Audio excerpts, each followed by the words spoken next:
for go live, but... Huh? Alright, can you hear me? Yeah.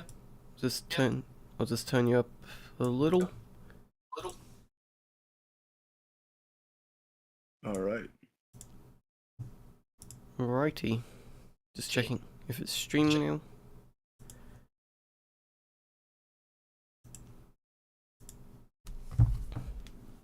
I know sometimes it's a bit delayed when it comes to starting the stream. Yeah, I get that. No worries. I did click the start streaming button. I'm not used to bloody live streaming. Yep. Alrighty. Yep, it is up. Alright, that sounds cool. Indeed. And of course I get a message from Gecko straight away. You can be muted. You can be muted, Gecko. Silence. Remain quiet. So how's your day going? It's been pretty chill, not gonna lie. I was planning to go to the gym today, but I'm a little sore. Other than that, yeah, just chill. How's your day going? Been quite sick the last couple days, so just sort of been lounging around. Oh no. I hope you feel better. It's okay, I don't have the coronavirus. Or at least I don't think I do. Oh no. Gecko, why have you just sent me 16 messages? Now 17. Just spamming. Jeez, what do you want?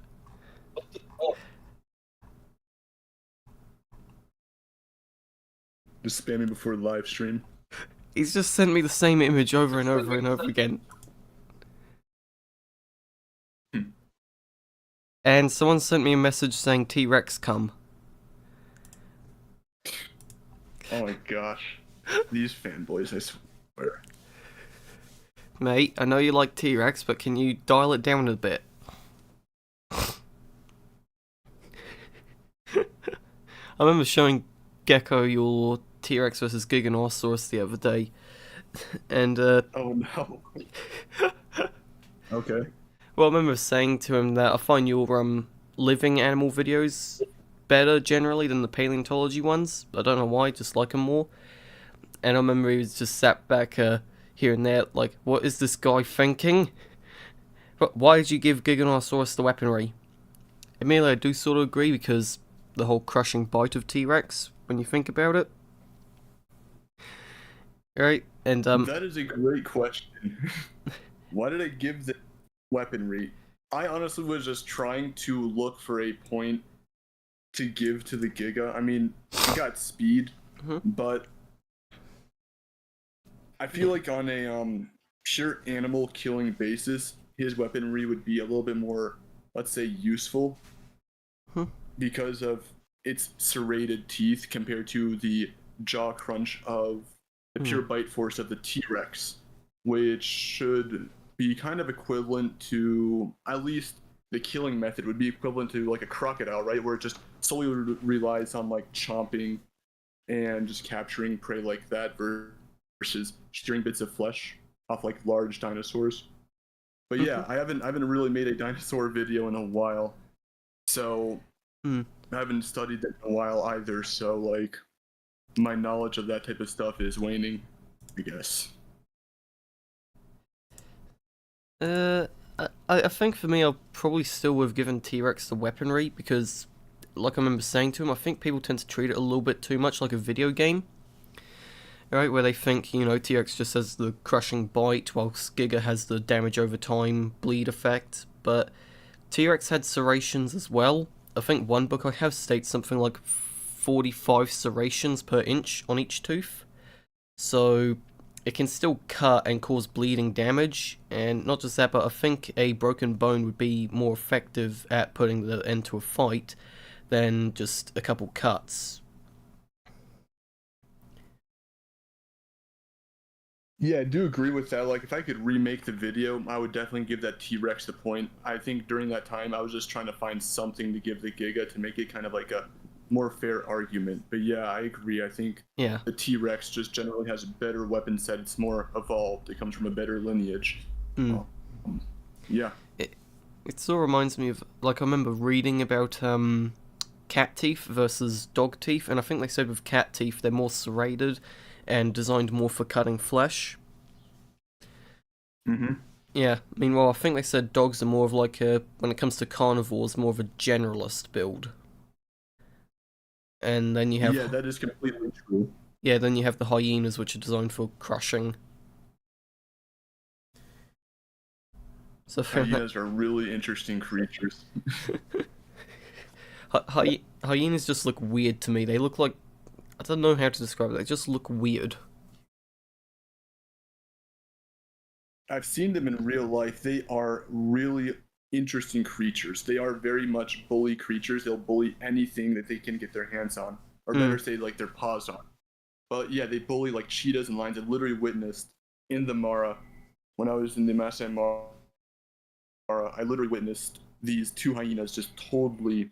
These two cheetahs just came in and they took down this huge gazelle, and then there's these two hyenas that just came in and bullied them out their prey. So cheetahs kind of have to rest for about like 30 minutes before they actually start eating because of all the lactic acid buildup.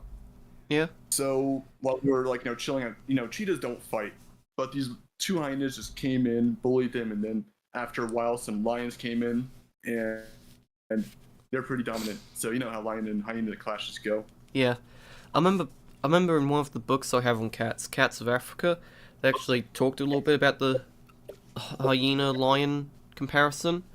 And I think they said that some studies have found that it takes as low as like 4 hyenas to displace a lioness from a kill, whilst others take up to like 7 hyenas. That's an interesting assessment. I guess it depends how big the lioness is, but I would say that's like I'd say 5 would be a safe number because they don't really go all out. They'll just like nit at like the lake and just annoy them generally, and then you got all the vultures coming in, and that just gets really irritating for the lions and all the other animals as well. But yeah, hyenas just don't care. I mean, I've heard them hunt and eat a live zebra in the middle of the night, and you try sleeping through that. That was very interesting. That was very a once in a lifetime experience, I would definitely say. But what animals are really truly scary are primates in general. You get the hyenas, yeah, they're the killing machines. They eat anything. They can get these large numbers, but hyenas are wimps, really. I've talked to the local Maasai warriors, and they're talking about like how hyenas don't dare to come across humans. I've been walking around hyenas before. They kind of avoid humans. I mean, there's avoidant, but baboons and everything like that, no, their alpha males are pretty aggressive. Like they don't really care if you're a human or not. I mean, they won't like interact purposely with humans, but if you get into its space, they'll bite you. Hmm. Yeah. It reminds me of that thing with the hyena. It reminds me of, well, the hyenas hunting the zebra, and as you said, try sleeping through it. It reminds me of one thing I remember my dad said he watched. It was some documentary of someone traveling through Africa, and they had one of those bomas set up. And as night Mm-hmm. came, the tribal people of Africa, they said they're going to him, get in the boma. It's time to, not go around exploring. And he said they're going like, why? Why? And they just go, get in the boma. Right? And they wake up the next day and they show all around the boma lion tracks. And he's just sat there like, incredible. And as they said to him, the only time you ever hear lions in the area is when they grab someone. Or something. Just, 100%. yeah, incredibly stealthy. I remember watching something of one big cat expert, I think from Panthera, reacting to clips from big cat scenes from movies, and I remember he said one thing that Hollywood tends to get very wrong about cats is how loud they are during hunts. Of course, yeah. They all these documentaries, they add fake noises. They have very big cut scenes, right? A lot of times you don't see them actually finishing the kill. You'll just see the aftermath of them chasing the animal and then them just eating. They'll cut to it, and definitely a lot of just added noise. Like, lions do not roar very often as you think they do. So do hyenas. Like, all animals are generally silent. I mean, why would they just be vocalizing all the time, right? I'd say the loudest and the most hair-raising animal out there is the hippo. Like, their rattles literally rattle your rib cage. They're their grunts. They will rattle your rib cage. You can feel your heart just beat if you're like very close to them. And they vocalize all the time. But yeah, lions, they don't really roar as often as you think they do. Neither do hyenas really laugh. I guess that's what they do. But yeah. Yeah. I remember watching an interview thing, right? Because, well, I think I told you before, right? You have the legends of big cats prowling Australia. And I remember watching an interview where a folklorist was talking about it. And I remember he said that if there was a population of lions in Australia, we'd know because of how loud they are. Right? Because, you know, they tend to vocalize a lot with the pride system.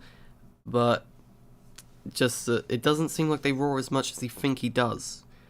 You'd still probably hear them quite often, considering how loud a lion roar is. But I don't think you'd hear them very often. Yeah, generally speaking, those documentaries over-exaggerate. I mean, they have to keep the viewer interested, right? That's the whole point of it. They have to create a good storyline. And I've listened to this one podcast and how they made the show Big Cat Diary. If you know Jonathan Scott, he was one of the big influencers of that show. And that's one of my favorite shows. That's what got me into big cats growing up. I used to watch it every single day at 6 a.m. when it came on. But yeah, they said that you got to really make up a story. You got to connect to the specific lion, try to give it anthropogenic traits, you know, and you got to increase the drama of it. So they're going to add all these special effects. Lions tend to roar more, I guess, during the dawn, right? And you can kind of hear it if you wake up at dawn sometime. I just saw that image. But I've seen someone that's exactly like that, believe it or not. But yeah, like, I don't know. Lions are also, I'm gonna say this, and this might make people angry, but they're also pretty big wimps as well. In when confronting humans, I guess all animals are. But rhinos, they're just like giant cows. Hippos, they don't care if you're a human or not. They're gonna attack you. Elephants, they're just really smart and they like to troll you. I saw this one baby elephant try charging our Jeep, and it was funny. The mama elephant was trying to hold it back, and it was really cute. But yeah, lions, I don't know. They're like, they do roar like at dawn, but like they're not, like you said, as vocal as you think they are. Yes.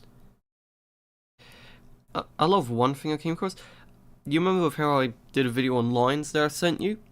I remember coming across quite a lot of stuff for that video, to the point that after a while I just cut a lot of it out and I just stuck it in the description. I'm planning on making a part 2 at some point, because a lot of that stuff I do feel would belong in video format. But one of the things I like was, I have a series of like children's encyclopedias, and I actually read through one of them, the section on lions, for the video. And from correctly, in there they said that a long-standing myth was that the reason why the lion roars is because it's a quote-unquote gentleman and likes to give its prey the advantage during the hunt. Oh, really? Oh. That I like that. I like that outlook. You know, I'm just sat back thinking I know they are gentlemen. They like to give their prey a head start. I love that. Just, I'm sat back thinking, like, I could imagine a lion fan using this in an argument for lion versus tiger. Just, the lion is superior because it likes a challenge. Oh gosh, that endless war, that lion versus tiger war. Yeah. Very interesting indeed. I've never heard that before. So I think I'm gonna use that for like my videos from now on, just saying the lion likes to roar to be a gentleman. 100%. I love that, just bloody, it's a gentleman because it likes a challenge. I don't think any predator works like that. I don't know, dolphins, maybe. I mean, they just kind of troll. I guess so do killer whales as well. I love with killer whales when hunting seals, they just like smack them up into the air. You just see this loud whack, and you see a seal just go flying 80 feet into the air. Yeah, they're really intelligent animals. I really like how they manage to like just cooperate and sometimes troll. Like there's like I'm pretty sure everybody has seen that seal on that like one floating iceberg or ice patch, and all these orcas are just creating these giant waves just to scare it off. I thought that was really cool and really clever. All right, let me ask you a question. What? Do you think violence is attributed to high intelligence in the animal kingdom?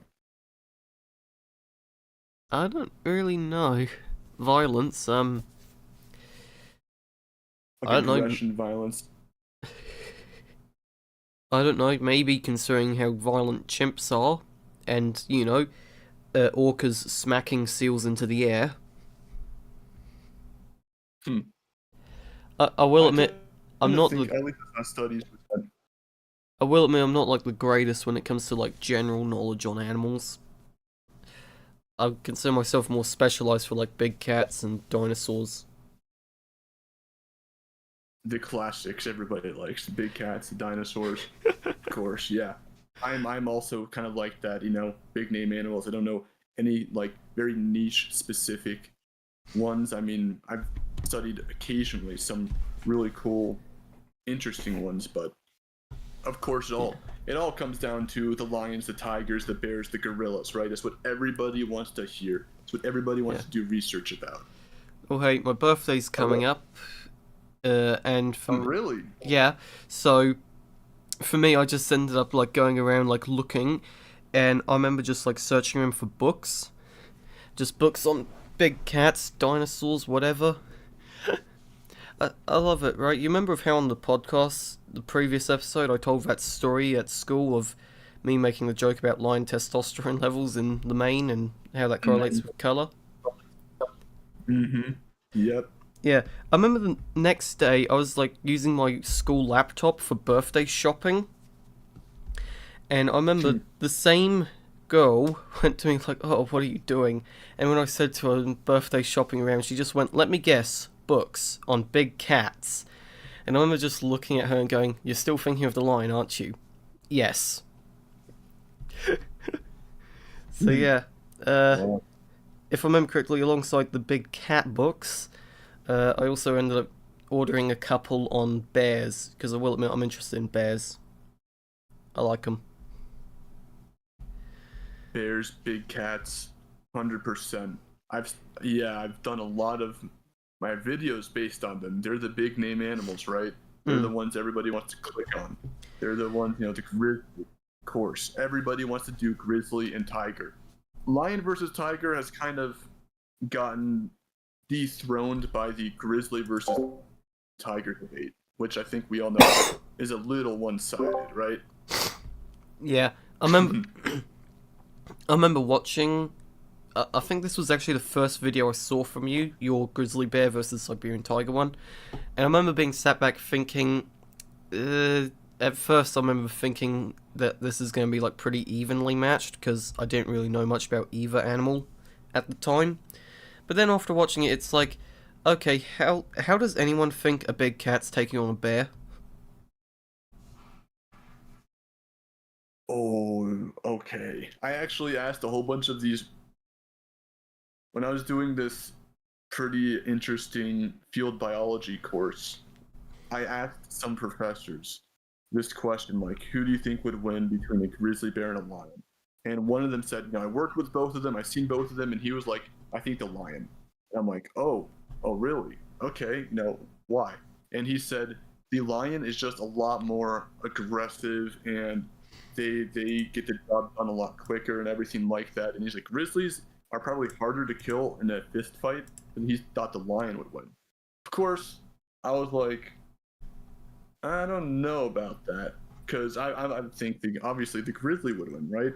But they're both amazing creatures.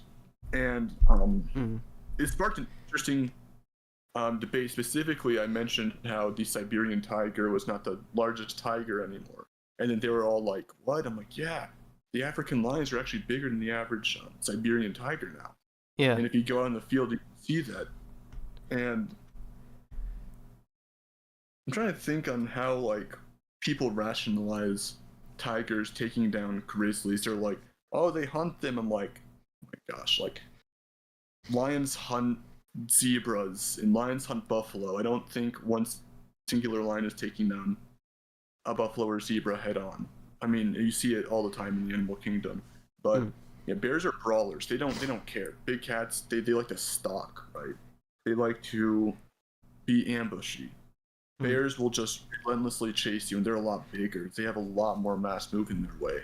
And they have just this relentless endurance. Usually, I've seen lions try to fight cheetahs in the Mara, other lions fighting other lions, and they kind of just, after a couple hits, whatever, little short skirmish, they're done.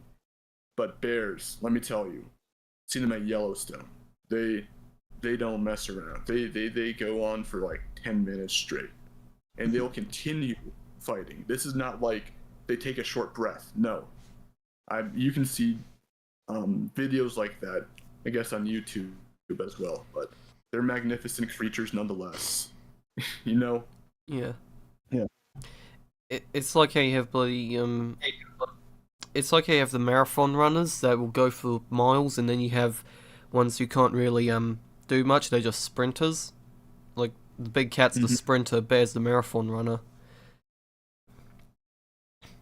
Like I remember on sports. I would agree with that. Yeah. I remember on sports day once at the school I'm going to. Right, one of the boys in my class, he shows up, and he's outpacing the next fastest guy by several meters in pretty much everything, including 800-meter sprints. Meanwhile, I remember Gecko saying to me that he was pretty good at 100-meter sprint, but he'd get winded on the longer ones. So we got the Gecko, the lion. Meanwhile, we have this guy, Bear.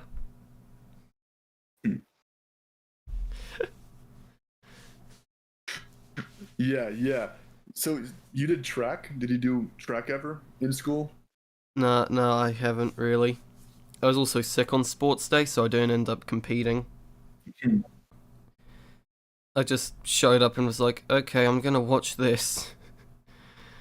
I'm not really into sports. I did, I guess, I kind of got my competitiveness, I guess. I did a lot of wrestling and MMA on the side, and I thought that was pretty interesting as well, and how that can be kind of incorporated into my methodology of thinking about how animals would interact with one another. I know it's totally anthropogenic attribute, wrestling.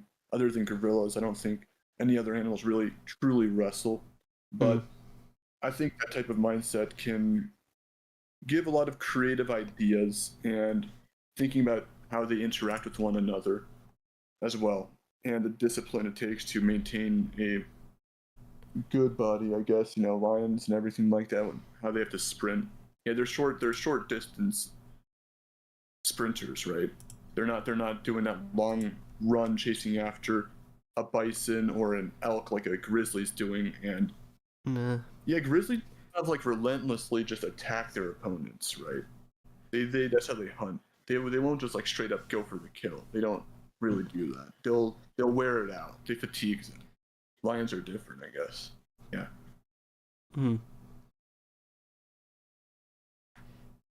I will admit wrestling does sound interesting, but at the same time I haven't really done much in the way of exercise.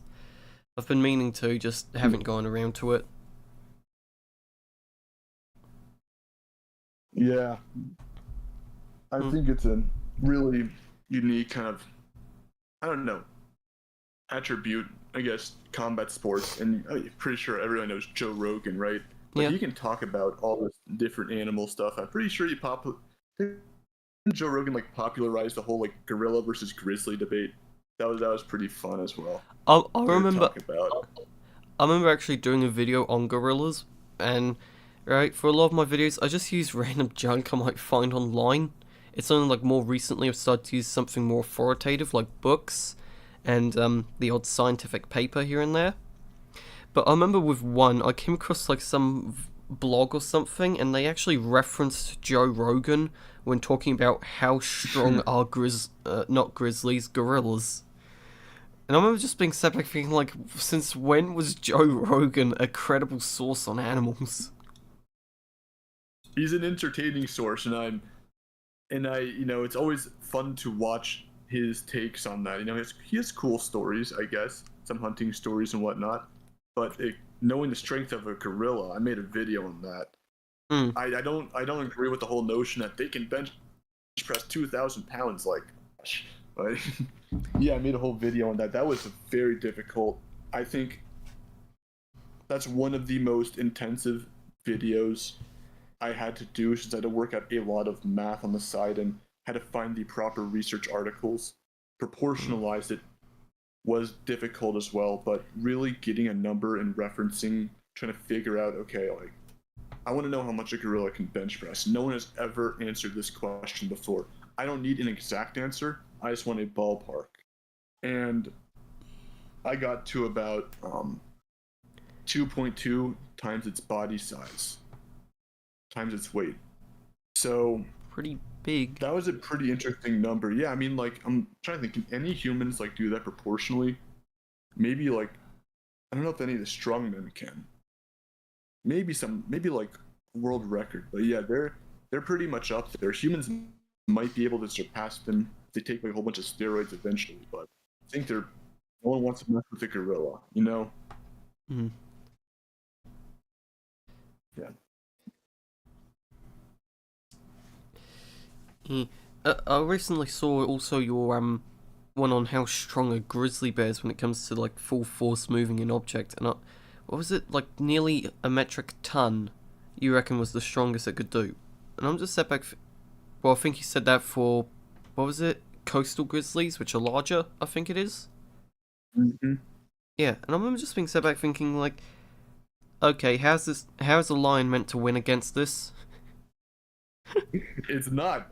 Nature did not make a lion equivalent to a grizzly for good reasons. They have two different niches, right? Yeah. They have two different roles inside their environment. Lions are very much pack-oriented animals, and arguably that is more successful in survival situations rather than just being a big brute that's lonesome, because you will get eventually bullied off the kill that you made, right? That's how it goes. You take down something like such as the cheetahs, like we mentioned earlier, and then these pack animals come in, and they don't have to be very large or mean or big. They just have to have numbers, and they'll annoy them. And animals do not like stress, and they don't want to risk their lives, right? They have to walk another day, especially if you're a loner, like grizzlies. So that's why when they fight, they will fight to the death almost always. Pack hunters, they kind of just fight amongst each other and be like, no, okay, dude, I'm gonna back down now, whatever. But that's why grizzlies are just so relentless. They don't want to give up anything. It's like they don't have another option, to fight another day, to do whatever. So that's why they always got to go at it 100%. That's why polar bears are so dangerous as well. There's not a lot in the Arctic to eat. They can't eat the grass. It's all covered in snow most of the time. And it's one of the biggest bear species out there. I remember a friend of mine, Nidy, he sent me a weight table that a friend of his made on, I think it was polar bears. It averaged out to 506 kilos, so a little over half a metric ton. Admittedly, bears vary a lot because hibernation and all that, but still, like, that's a big animal. So it's going to want to eat a lot when it finally gets something to eat. Oh yeah, it is. And I'm actually working on a video right now, not spoiling anything, but it involves grizzly bears and polar bears, and it's another honest truth video. And I know I've not been uploading recently. I've been bad. I've been very busy with my personal life right now, and I'm trying to deal with the whole YouTube demonetizing me situation. But I am working right now on a grizzly bear and polar bear video, which I think is rather interesting. and I am working right now on a YouTube short, which I'm probably going to make, honestly, a big video on big cat intelligence. And the results, I guess, I found reading some of the research articles I did for polar bears and grizzlies were really surprising, because they basically said what I was kind of going to reiterate. Like, grizzlies are just more aggressive generally. Polar bears are aggressive to prey sources, but polar bears don't like to brawl as often as grizzlies, right? You know, they're in the Arctic. They can't just, like, if they get injured, they're done. But grizzlies, they can kind of forage on flowers and fruits and roots of trees if they don't get their meat or their fish that they eat.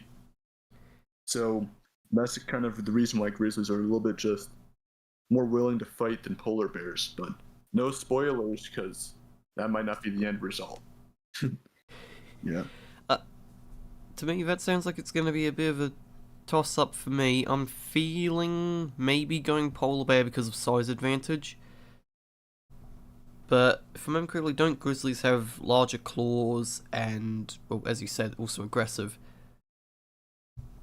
So... Oh, yeah. Yeah. It reminds me... They also have, Yeah. They also have larger shoulder region. Their morphology is pretty different as well. Like, they have a more concentrated shoulder region, like, for muscles and how they interconnect. So, arguably better at grappling and manipulating than polar bears. Hmm. But, I remember reading, I ended up getting a copy from the library of Gary Brown's The Bear Almanac, I think it is. And I remember he actually had a section in there on, it was told something like the largest bear, I think, where he pointed out that if you read through quite a few old literature on bears, you'll have either the Kodiak brown bear or the polar bear being said to be the largest, right, depending on which author you look at. And I remember he actually showed off a couple quotes from one person who actually outlined some differences between Kodiak and polar, where I think they said the Kodiak is broad-shouldered and dish-faced, whilst the polar bear is slim-shouldered and Roman-nosed. Basically saying the polar bear is a bit more slim, if I remember correctly. yeah, I would definitely say that. I think on a pound-for-pound basis, the brown bears just tend to be a lot bulkier, more dense muscles, more stronger bones definitely, more robust build. And yeah, I've also read multiple articles on their morphology, talked to many people. Some of my relatives live in Alaska, so asking their opinion about it as well on the whole situation. Definitely they say the ones near the coastal region, obviously the Danube River, but also the Kodiak Island, those ones are generally, they consider the largest. Polar bear sizes have generally decreased just due to climate change and whatnot. So on average, it might be more of a toss-up now, but unaffected, I think polar bears generally just have more mass for insulation, right? But that doesn't equate to muscle. They just want to pack on as much heat as they can so they don't die out for the cold. But the morphology differences with their paws being wider and their claws being sharper, but less size overall compared to the brown bear's claws are just longer and they're just more beefy, I guess you could say. Like, they're wider, they're longer, they're for digging, they're for scratching, they're for all that. Polar bear claws are generally more adapted for ice, right? They're like ice picks almost. Yeah. Yeah. I remember looking at a comparison where they showed off... I think they showed off a comparison between polar bear claws and then Kodiak brown bear claws. And you just had this small, like, 2 or 3 inch long thing for the polar bear, and then this massive, like, 6 inch long claw for the Kodiak. Just yeah. Scary. Of course, they'll decapitate you with, like, one swipe if given the chance, which I made a video on why they don't do that. But yeah, you don't want to mess with the brown bears, generally speaking. They're more aggressive. Polar bears, I as much as I hate to say this, I'm all about like hyping up animals like lions and everything like that, and tigers. Everybody wants to hear the biggest, baddest animal out there and be all scared. But I think generally speaking, it's a misconception that they're very aggressive. I think they tend to avoid humans as well.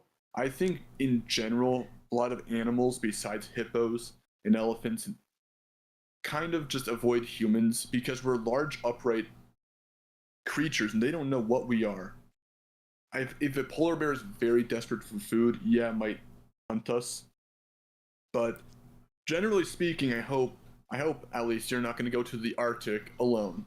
So you're going to have a group of people, and like I said, pack animals will drive away solitary animals.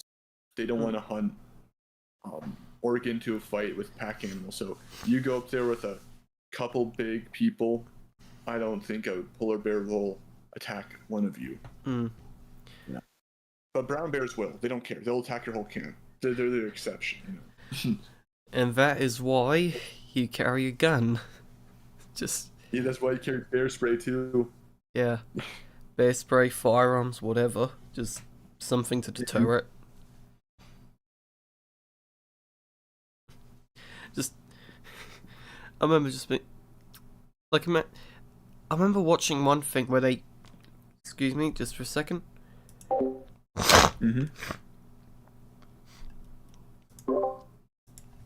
remember they showed off, it was from the YouTube channel Kentucky Ballistics, of different firearms versus a ballistics gel grizzly bear skull.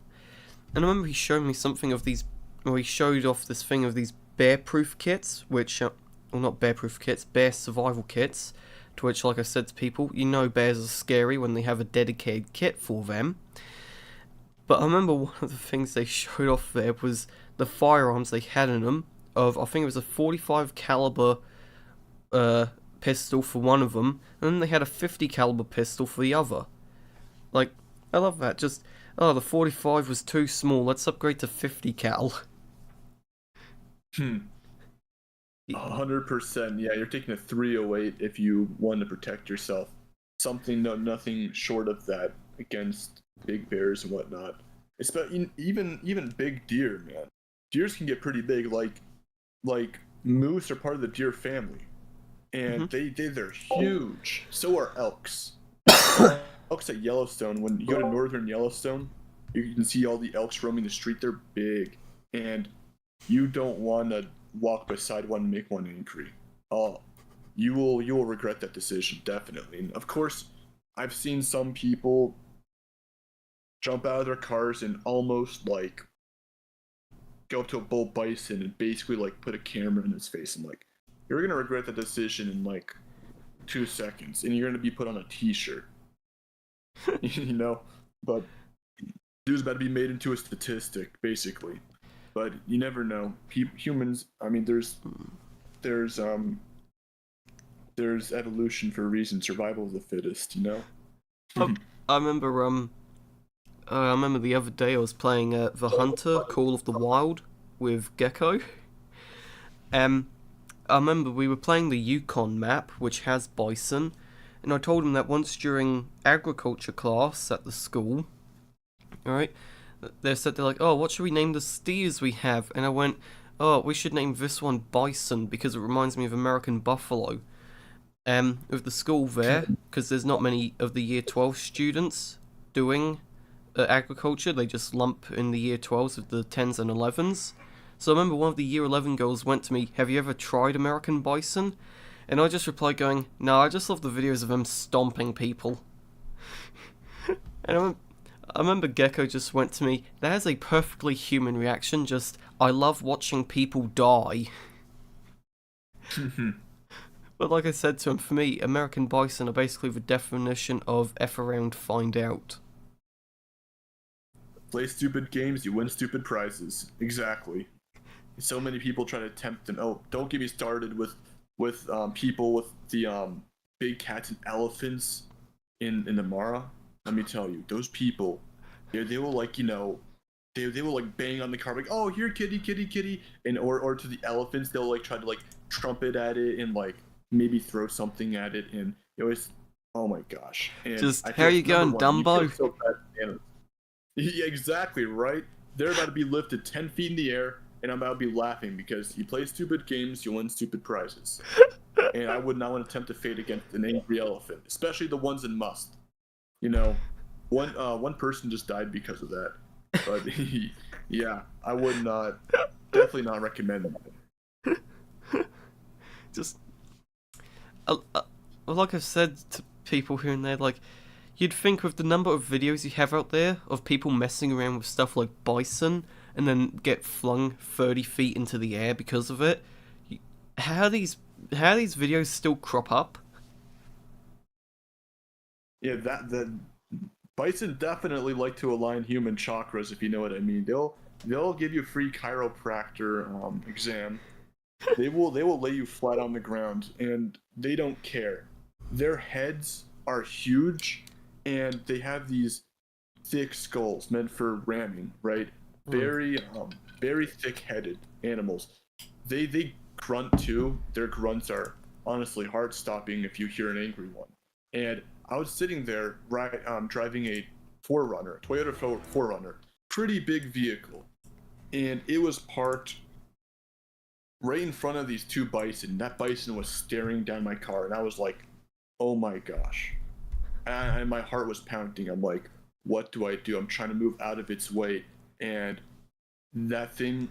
I was in a big car, like I said, a 4Runner, and I was scared. Honestly, I don't think my 4Runner could have handled a bison. They are mean creatures. There's a reason why grizzlies don't really go after them. Only the baby ones. They will lay you flat. I don't think any carnivore, land carnivore, I should say, living right now can properly take one down. Maybe a polar bear, maybe a Kodiak, Mm. but in a head-to-head, they're mean animals. They're mean. Honestly, they are. They're a lot more dangerous. 100% a lot more dangerous than lions, than your tigers, right? Like, Mm. people underestimate buffalo and how deadly they are, specifically in Africa and bison in North America, but they don't care for anyone. If you're like walking, just trying to take a hike and you run into one, it's game over. And they're, you know what's funny? What? They're actually more deadly. They're more deadly in a solo one-to-one interaction than in a herd. In a herd, they have this herd mentality. They're very skittish, right? One lion charges at a huge buffalo herd, they're all gonna run because they have that herd mentality. Mm-hmm. But if you corner one or you encounter one like alone, one singled out, that's when they attack. And that's why lone buffalo are a lot more dangerous, they'll tell you, than ones in herds. In herds, they won't even really care about you. They'll walk through you in a herd, like they'll walk around you, right? They don't really care. But like if they're alone, they will attack. Yeah. Uh, some of those animals can be scary, I will admit. Like, I don't think I'd like out of all the animals that I'd like to work with, I think elephants would be at the bottom of my list just because it's like, what are you meant to do if this thing gets pissed off? Exactly. What are you supposed to do? You know? This Same thing thing's with the, chimpanzees. this thing's the size of a small Tyrannosaurus Rex. It can flatten a building. One trampled someone's funeral. It's at the sort of size where it couldn't give a fuck for anything. Exactly. And they are just, and by the way, they're intelligent too. Hmm. They know revenge, right? They'll figure out a creative way to mess with you. And they don't forget. They have great memories, honestly. And if you pair that up with their size, it is generally very scary. And out of all the zoo workers I've talked to as well, there are always two positions open at the zoos: the primates and the zebras, or they call it the ungulates, because you're generally taking care of multiple, not just zebras but other ungulates as well. But yeah, no one wants to mess with the zebras because they will just bite you. They don't. There's very aggressive animals, and chimpanzees, because chimpanzees, they are psychos. They will, like, they know how to hurt you, and they don't sympathize, and they'll get ticked off at the smallest thing. They know fair. They know fair. They know the concept of fair. And elephants, if you manage to piss off an elephant, good luck. I don't think anybody's gonna save you. Like, what guard is honestly gonna want to save you from an angry elephant? You know? And if that thing wanted to, I'm pretty sure it could just break out of like the gate it's kept in. But, yeah, I don't know. Elephants would be bottom tier for me as well. Actually, sort of bottom tier, because who wants to clean up their dung? But everybody wants to go for the big cats, though, right? It always stems down to the big cats. Yeah. Oh, did you see the one video of the dog breaking into the gorilla enclosure? And it was so funny. Like, the gorilla did not know what to do, and the dog was like, I don't know if it was like a golden retriever or some variant of that. Like, I think it might have been a lab, but like the dog broke into the gorilla enclosure, and the silverback was like, everybody was like, all the gorillas were kind of like hiding around the silverback a little bit, and the silverback was like, what do I do? And the silverback starts to kind of just charge at it, not like aggressively, just like kind of like, I don't know what you are, so you just better stay back. But it was like so funny to see how like a silverback I guess a zoo silverback interact with a dog, and the dog was just like running around, kind of looking like it was half playing, if you know what I mean. And the silverback was like, get out of my territory. It was like kind of curious as well. It was really funny. I don't know. I thought that was really cool as well. And silverbacks are always the most amusing to watch. Monkeys, great apes are among like the most entertaining animals out there. They're always doing something. Cats, they just sleep around. Elephants, I mean, they're just sitting there chilling. Rhinos are just, I know my profile picture's a rhino, but they're just giant cows, basically, with horns at the front of their head. I mean, hippos, they're just aggressive, but monkeys are always doing something mischievous. I love one video I saw where it was of, I think it was from, I'm not sure which zoo it was from, but it showed this pack of chimpanzees where a raccoon had somehow snuck in, and I remember you see one chimp just grab it and throw it literally to the other side of the enclosure. And you just see this thing start out spinning across the bloody zoo enclosure. A little sad for the raccoon, because if I remember correctly, it tried to get away by sneaking into a pipe, but one of the chimps grabbed it before it could get properly in. So it's like I don't think that raccoon lived after that. I don't know the full story, but I love that. Just whee! Just made it into a helicopter. Just spin.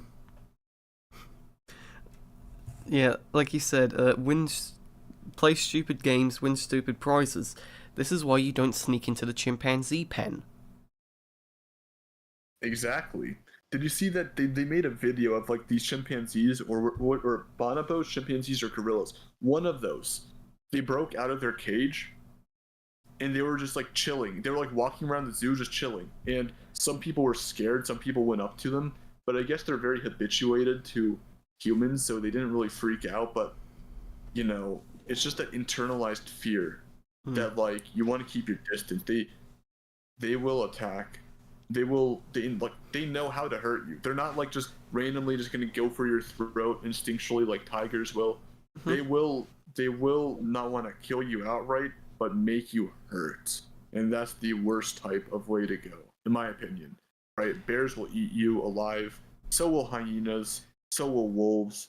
Big cats will kill you with the throat bite in a matter of seconds. Elephants will crush you. That's, by the way, that sounds like it sucks, but at least you're not getting your nuts teared off and your eyes gashed by chimpanzees. Yep. Yeah. I think for me, the two animals I would not want to work with at a zoo would be bloody chimpanzees and elephants.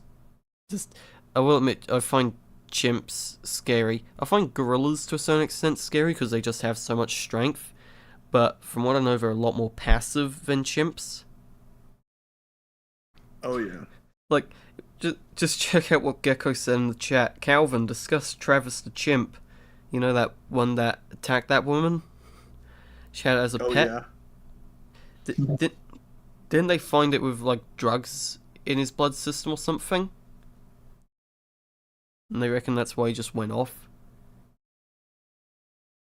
I don't know, but I did hear that story.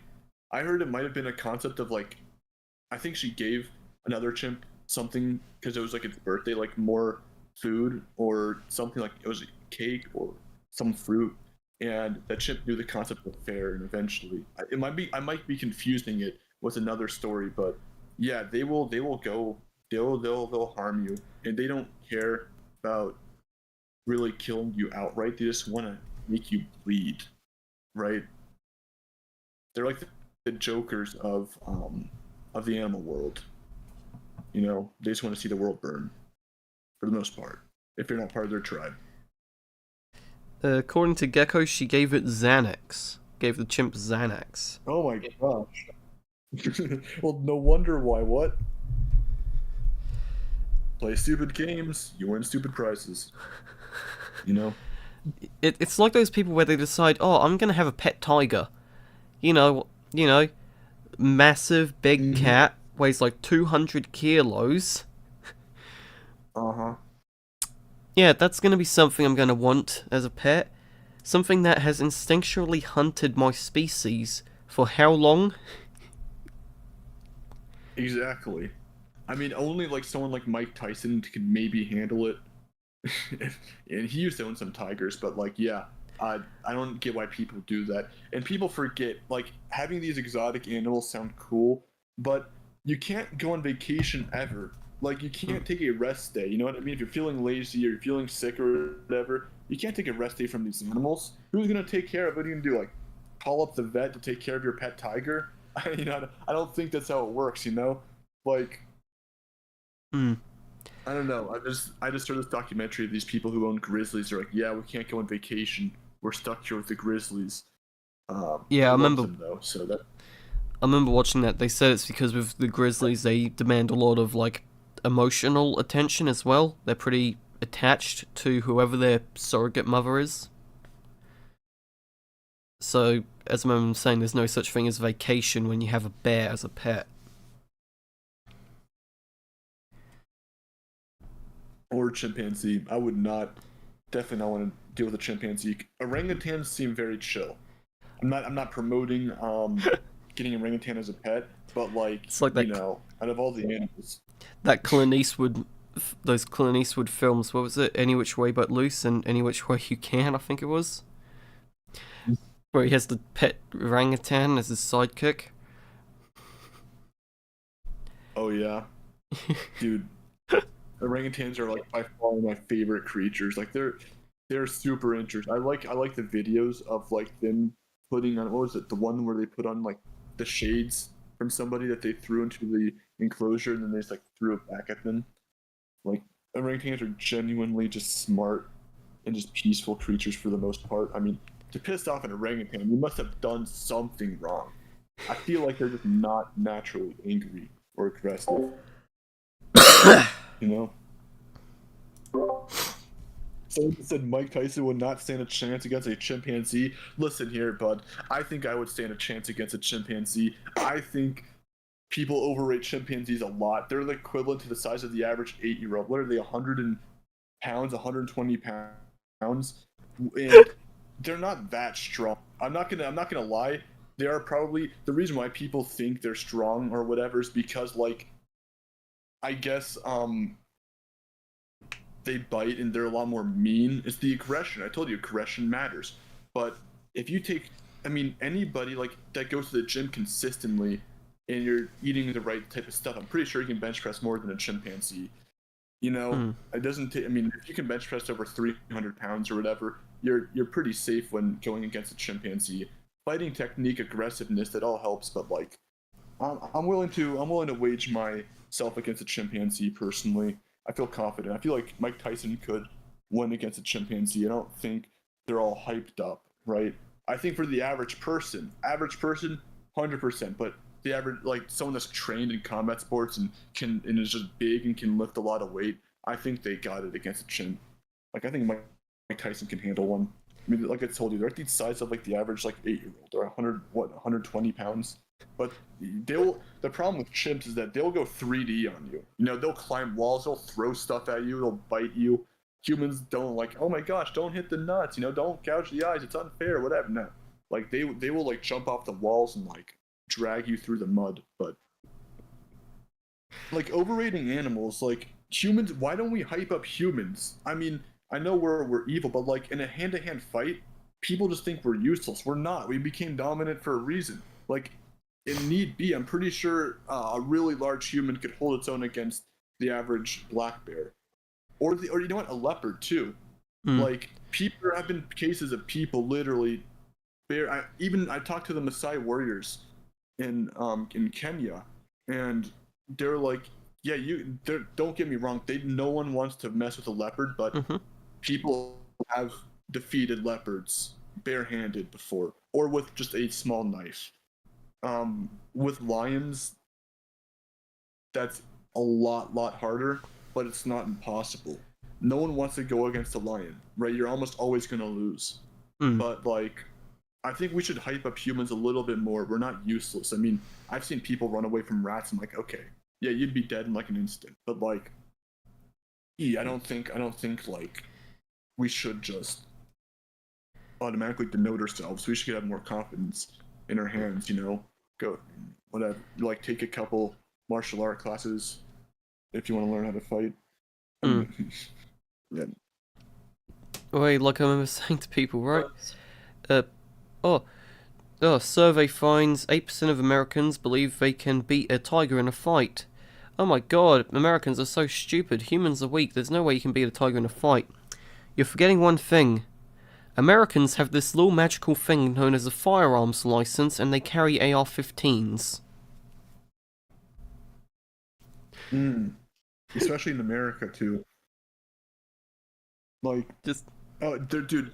I mean, people hunt grizzly bears with crossbows, and it's a pretty big thing in Montana, in Yellowstone, Wyoming, that region, where they'll go out with crossbows and take down grizzly bears. Now, granted, they're not taking down the big ones in Alaska. They're taking down like the 500, 600-pound bears. Still massive animals. Like a 500-pound bear is nothing to scoff at. But like, people forget that we've hunted. We became dominant for a reason. We've taken down these animals with crossbows before. You're not taking down a large group like that, but yeah, like don't overestimate animals, but yet don't underestimate them. I'm all about keeping it real. I mean, I try to, at least in my videos, try to be as accurate as possible, given the information. And sure, of course, everybody sometimes slips up or makes a mistake, you know, in gathering knowledge. Just, we're human, right? Like, I've made some videos in the past where I'm like, you know what, I might disagree with that statement now. You know, and who would win, like the Giga and T-Rex thing we're talking about at the very beginning.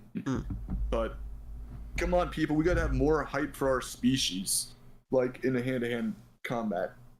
I don't know. I feel like I see what people are saying. Like, they're talking about different muscle compositions. That is true. They do have different muscle compositions, but they also have no back legs as well, and they don't have stamina. And like, well, we were talking about chimpanzees, I guess, but like, let's see what's like preventing you from like keeping the chimpanzee at a distance. And if it grapples with you, if you're strong enough, you could probably just overpower it.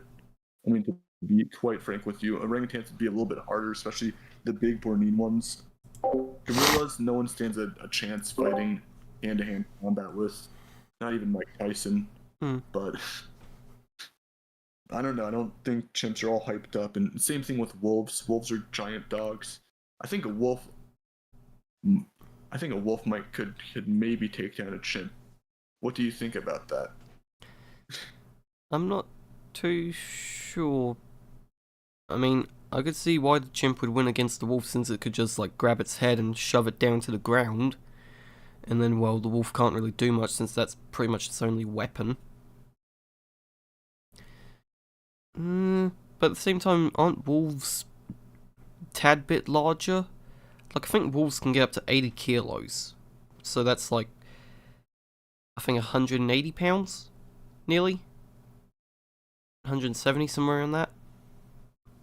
Mm-hmm. Like, wolves, I feel like, against a chimpanzee, I think it's a pretty even fight. It's... Let me think here for a second. I think it's a pretty interesting one as well.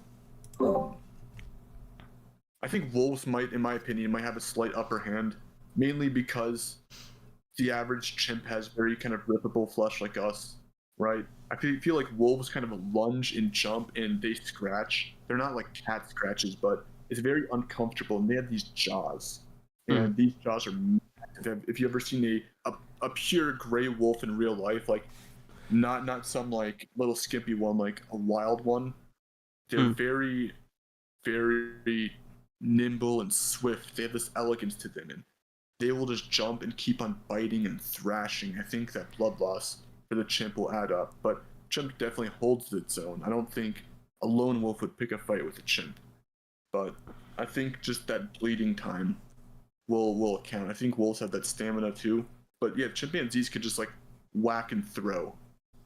Maybe I don't know if chimpanzees have that intelligence to like totally like Kong versus the T-Rex type thing, where it just takes its mouth and just rips it open. But I think it's a pretty even fight. Someone just asked, who wins in a fight, 10 gorillas or 1 rhino? Dude, the rhino's gonna like win. Like I don't know. What is a gorilla's gonna do like effectively? The best it could do is wait for the rhino to be exhausted, right? Like, do they even really? Could the gorilla do anything? Do any of them even really have an effective way of killing a rhino? Like, I know they have those massive canines, but they don't really use them for biting, do they? Not really. They're more for display. And people will be like, "Oh, they have a 1,300-pound psi bite force." No, they don't. I've talked many times before about bite force is extremely overrated. It really matters more on what type of your skull morphology, first of all, right? They have very flat faces. They don't have that elongated snout like lions or wolves where they can just latch on. They don't have the shearing type of teeth like lions and all those giant canines. They don't. They're very fragile, right? They're eating plants most of the time. Their bites aren't going to hurt as much or not going to cause bleeding damage. I don't think 10 gorillas biting a rhino is going to do anything. The rhino can kick. It can stab with its horn. It'll just ram into them. And by the way, when we're talking about rhinos, I'm assuming we're talking about the white rhino because they are tanks. They are huge. They are bigger than the Jeep that I was riding in, and I got photos of it. And their head is massive. Black rhinos tend to be about half the size, and they're very shy creatures, right? You're hardly ever gonna see them. But white rhinos, man, they're huge. I don't see 10 gorillas taking down a white rhino successfully. Majority of the time. It reminds gorillas me. Gorillas don't box. Yeah, they just mainly just like swing randomly. Yeah, I agree with that. It reminds me of one thing. I remember seeing someone commented in a Discord server. I think it was the one I invited you to, Carnivora, where I think they said something like, tiger can't kill a grizzly, lion can't either. What if it's tiger and lion against a grizzly? Oh, I want to answer that. That is a okay. I'm about to make everybody heated here. Okay, what are we doing? This is gonna like break the internet. Tiger and lion like together versus a grizzly. Which grizzly are we talking about? How big? Give me like a size parameter. I don't know. Let's just go with an inline one because isn't it the smaller of the two? Okay. Let's go with a standard grizzly. Okay, so if we're talking about like a 600, 700-pound inland grizzly, the big cats might take it slightly. Might, because it's 2 400-pound cats against 1 600-pound. It won't be an easy fight. I can definitely see the grizzly winning, at least 40% of the time against those two cats for the inland, the 600-pound one. But you go up to Alaska, you go to the coastal ones, you're going to have a 800-pound, 900-pound grizzly. The cats stand no chance. What are they going to do? They're going to bite, and they're going to hit a clump of fur and fat. The grizzly is just going to just maul it. Just simply dog it. Like simply just bam, bam, bam, bam. Lion's taken down. The tiger's going to try to jump on its back. It has no leverage whatsoever. It's just going to be a just all over but the crime. Right? I think people are gonna be angry, be like, "Oh my gosh, you're lying! Some Siberian tiger will like take down a grizzly. I've seen them before. Look at them like hunting." Like, no, that's not how it works in the animal kingdom, right?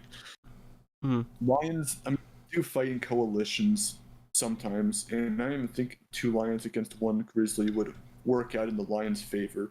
The best the tiger could do and the lion could do together is maybe wear out the grizzly, but given that grizzlies literally are just built just relentlessly for that stamina, for that brawling, I don't think personally the tigers and lions are gonna wear out the grizzly. I think it'd be the other way around. I mean, what is the tiger gonna do? You know? And then for me, it's one of those things where it's like, okay, bloody. Oh, let's say they do win against the grizzly. All I have is one word to say. Kodiak. Oh, yep, and it gets larger. Okay, congratulations. If you successfully, tiger and lion, defeat Coastal, let's move over to Kodiak Island, where you're facing a 1,200-pound, 1,500-pound, sometimes in its prime. A really well-fed one. A beefy one would be 1,500 in its prime, in the prime feeding season, kind of late summer. I could imagine like doing this as a video of like just, I don't know, an arms race between the big cats and the bears. Of like, okay, so we'll start off with the weakest of the family in terms of, well, like the big cats. So say, I don't know, cheetah to start off with, or snow leopard. And then at the other end you have something like sun bear or sloth bear, and then you just slowly go up, getting bigger and bigger and more powerful, until you have like, I don't know, 2 Bengal tigers, which as far as I know are the largest cats, subspecies level at least, versus an inland grizzly, and then just like slowly go up. And I think the bears would come out on top just with Kodiak alone, before going into like the fossil species where you have stuff like short-faced bears. Those nightmares. Yeah. Yeah. Like, I don't know, say I don't know, pride of like 20 lions manages to take on Kodiak and win, just drop a short-faced bear or 2. Exactly. You know what? 1 short-faced bear might be even enough. I mean, there's some estimates that place bloody short-faced bears as high as like 2 metric tons, so that's like 4,400 pound. Okay. Maybe for the very, very large. I don't know if I agree with the 2 ton is like hippo in rhino territory, but They are big. I think they're more around the 1 ton range. I would definitely say. I would say, yeah, they got those long arms. These bears, those short-faced bears, they have these huge skulls and long arms, and those arms will swipe at them. They have these. Can't even imagine how big their paws would be too. These short-faced bear. Yeah, I think a short-faced bear is wiping almost any extant animal, other than maybe, elephants, rhinos, hippos, the classic big 3. Meanwhile, I think the largest I've seen in terms of any numbers for like big cats and estimates of fossil ones is like up around like the 500 kilo range. But I remember talking with Nighty about it, and he said that starts to seem like pretty it seems pretty high. Like, what are you doing at that sort of size? So, maybe like 4 to 450 kilos, I could imagine being like the upper limit for some of these cats. 500 plus is starting to get absurd, in my opinion.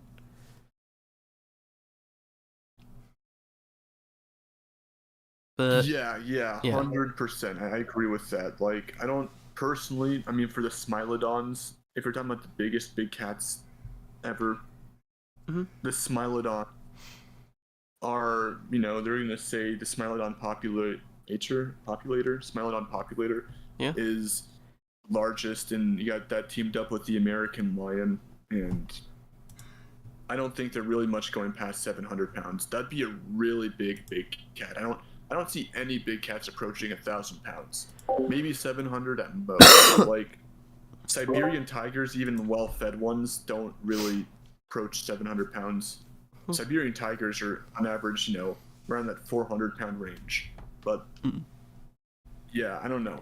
I remember talking with Nidy about like some of the largest big cats recorded in modern times, and I think he said the largest Bengal tiger recorded was like 320 kilos, but stomach was full, so it's more like around 290 something. Meanwhile, I think he said the largest lion recorded in modern times was like 310 kilos, so that's like I think up around 680, 690 pounds. So maybe you have largest Bengal and largest lion up against the, say, Kodiak bear. I could imagine it coming out on top for the big cats. But I reckon it'd still be one hell of a fight. Yeah, I would. Ooh, dude, a 600-pound lion, a 600-pound tiger. Wow. I think that would be a nightmare for any animal. But I can't help but think how much of it is fat and how much of it is are they actually healthy, like moving? Because I know they generally stick to around the 400-pound range, maybe the 200-kilo range. Hmm. They generally stick to around that. I can't imagine it being 100 pounds more healthy. I don't think their frame would support that.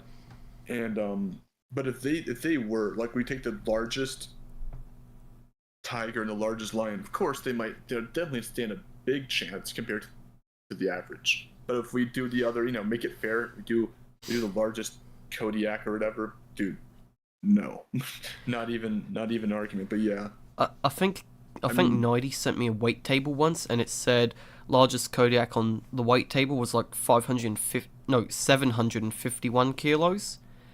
But yeah, and I believe I told you this, in the Bear Almanac by Gary Brown, he lists off largest Kodiak recorded 2,500 pound.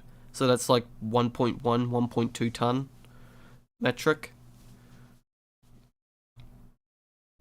yeah. So the way they do that is how they measure weight Hmm. is very situational and seasonal, right? Depends Yeah. on how much it's been fed beforehand, what season it is.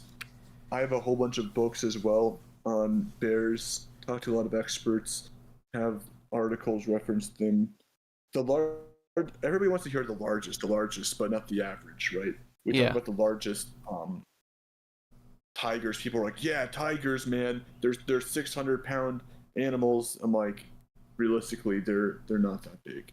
And people oftentimes, I always hear this, they get underwhelmed at the size of these animals. They're like, I thought they would be a lot bigger. I'm like, those shows really hype them up. I know, but you got to appreciate them as well. Hmm. But screw all that that peacefulness, like, oh, everybody love nature, we don't talk about this type of stuff. I feel like us discussing like who would win and all these theoretical scenarios is something humanity has always wanted to know. Like, you can't be a tree hugger forever, right? You gotta, like, everybody wants to know who would win against a grizzly, or what's, lion or grizzly, tiger or grizzly. Like, you're telling me that no one in the history of human civilization have ever thought, like, wow, wonder if the largest human could take on a lion, or something like that, right? Or ever pondered their chances against one of those. I think it's natural to think that way. Hmm. And especially with the prehistoric size, like, you get all these dinosaurs to account too, and human evolution and everything like that. Like, my question was, thought this would be an interesting one. Like, how many gorillas do you think it would take to defeat a T-Rex? I think that would be, I don't know. I don't know if I want to make a video on it, but I think that's a pretty interesting topic, I guess. Yeah, I remember talking with one YouTuber, Wild World, who was in the chat on the previous live stream, and I remember telling him about you and saying I don't think you'd really like a creature challenge because he does the whole like who would win in a fight type videos, but I remember him saying I'll check him out anyway. So who knows? Maybe he'll comment on one of your videos and says he likes it or doesn't mind it, even though he does seem to lean a lot very much towards the whole like heavy-handed conservation stuff. Oh yeah. Obviously you got to protect these animals one bit, and those people who just can't take a joke seriously or even ponder them are not true scientists. Almost all the scientists. No, I'm a scientist, but almost all the other scientists I've met and talked to, they are more than willing to answer these, and they're happy to answer these, right? People get like upset about these videos. We're not promoting violence or anything, but like, just yeah, I'd say, but here's the thing, like, I'm not the ones who say like, oh yeah, lions are huge and they'll maul everything. Now, like, I try to use as much facts as I can. I reference articles now. I do my research and I put in a lot of effort into these videos, right? And it takes me a while to create them. And I've done countless research, digging through research articles to find the exact statistic and try to work out math in order to, figure out how much a gorilla could bench press or the true bite force of a leopard, since no one has ever really calculated that before or anything like that. And I really try to put in, take into all these different factors. The humordial index for the lion versus tiger one, very big because it depends on the morphology and how these animals both are developmentally structured, right? How that will play a role. Lions are built more like dogs, have a more even distribution in their hind limbs, which makes them more stable and makes them more bulky and powerful. They have, tigers are a little bit more spry. They're very leapy. They're very agile, and taking that into account, I've done a lot of research, especially with mane morphology. Mane morphology is really interesting as well. And like the new theory of manes now is that they're not really like there for defense, but more for like attracting mates. But it's still being studied right now. I've only found like actually one good scientific article describing mane morphology. So that's kind of an underdeveloped area of study concerning mane morphology and all that type of stuff. And why do lions even have manes and tigers don't really have such big manes? That's understudied. So if anybody wants to do work on that, go ahead. I'd be very interested in a couple years from now to read a scientific article on that.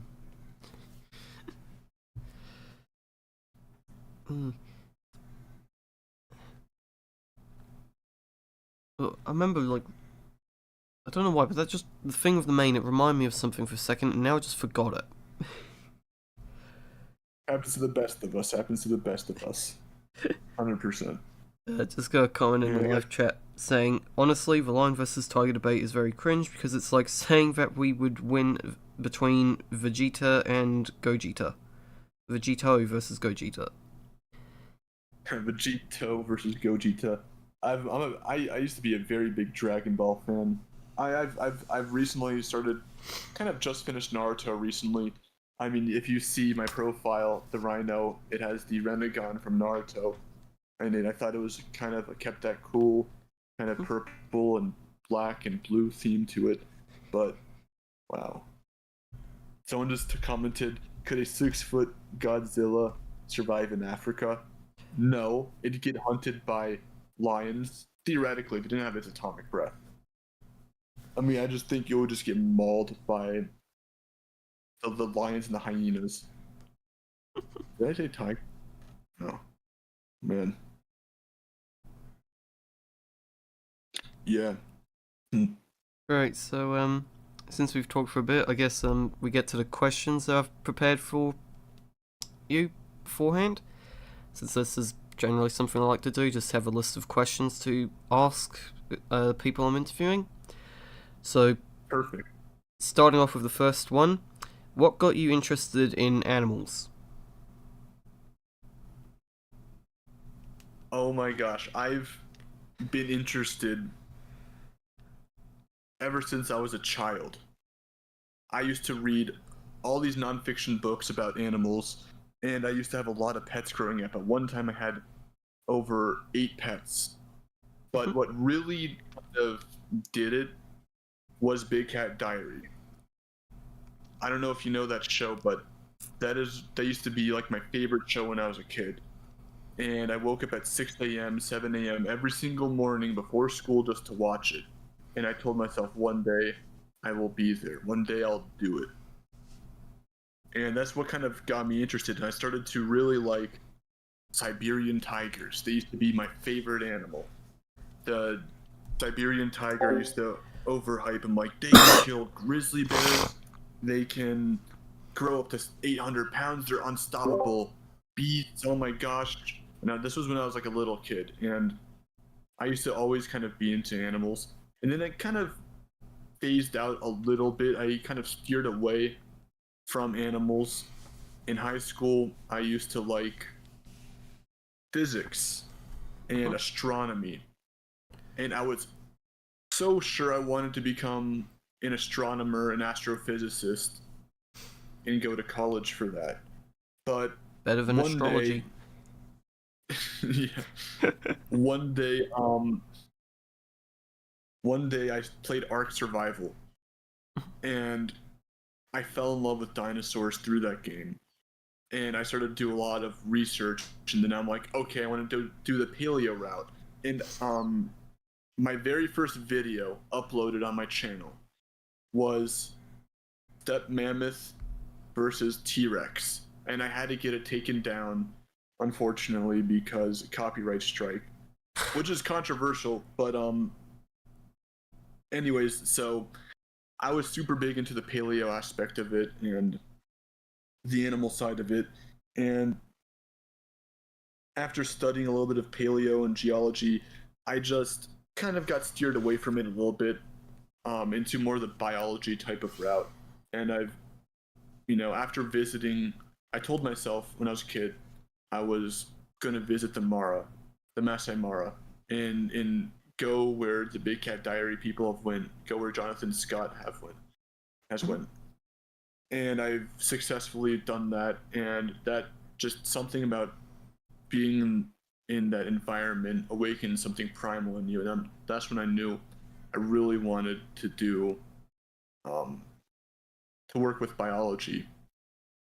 So yeah, I guess it's been just deeply ingrained into the fabric of my human being existence.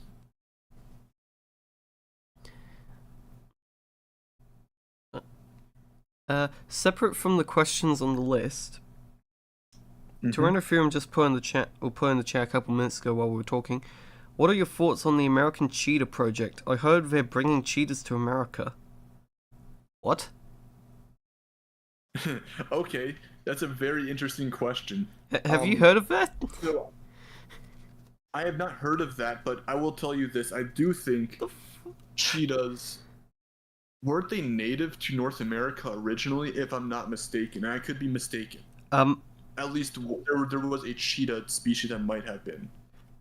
I remember talking with Raptor Chatter, one of the previous people I interviewed on the podcast, about the American cheetah, because I was telling him about how it seems like people tend to underrate cheetahs a lot. And I remember going to him like, well, obviously the body plan of the cheetah is pretty successful if it had an American species. And I remember him saying that there was some studies done that apparently found it was more like a general big cat, and it was actually more of a builder like a puma than a cheetah. So bringing cheetahs to America, if it's an attempt to replace the quote-unquote American cheetah, doesn't really work when you think about it. Because, well, they're not the same cat. We used to think they were, but it's more like a puma in build, not a cheetah. I would agree with that. So the problem with restoring creatures, trying to bring them back to their natural habitat, is how they're going to interact with humans and how humans are going to interact with it. Yeah. I don't think we can successfully at this time restore it. At this point, we're trying to do that with wolves, and I don't know how successful we are. Apparently, we're decently successful with the Yellowstone region, but they went extinct for a reason.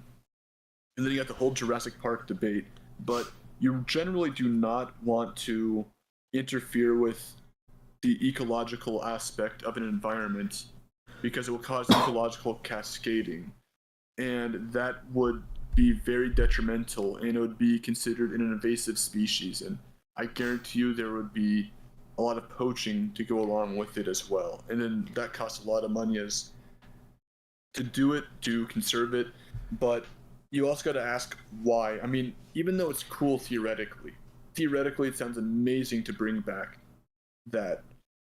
You got to ask, why are we doing it? You know, I mean, if it's just to be put into a zoo and just be stared at, you know, Jurassic Park did this whole debate, and so did the movie. So did the book, by the way. Of course, the book is better than the movie. It's a lot more violent. I guess it's a lot less PG. The book is really amazing. But tell me, you know, read the book Jurassic Park and tell me if you think that's a wise idea. But yeah. It reminds me of what you said of how you have a lot of books, right? As well. Non-fiction books. Do you have the book On the Prowl by John Harris and Mark Hallett? I do not have a physical copy, you know. No. Okay, it's basically about like the evolution and the origins of the big cats, the Panthera lineage. But I remember I haven't really properly read that book. I've read like 2 chapters and that's about it. I think the best I've done in terms of paying any attention is actually skimming through the further reading section, just to see what they list off and see if I can find any of those books on the Internet Archive. But I remember skimming through it and I came across some artwork in there that just made me go, what the hell? And I read the caption, and what it was basically them saying of how we could introduce lions from Africa into North America to replace the American lion. And I'm just sat back thinking, you guys are on something, aren't you? Okay, the American lion, I believe, was actually not related to lions in the first place. I think, weren't they more related to Panthera onca? What is that? That's the jaguar. Right, they're more, I feel like, yeah, that's what at least I got out of it.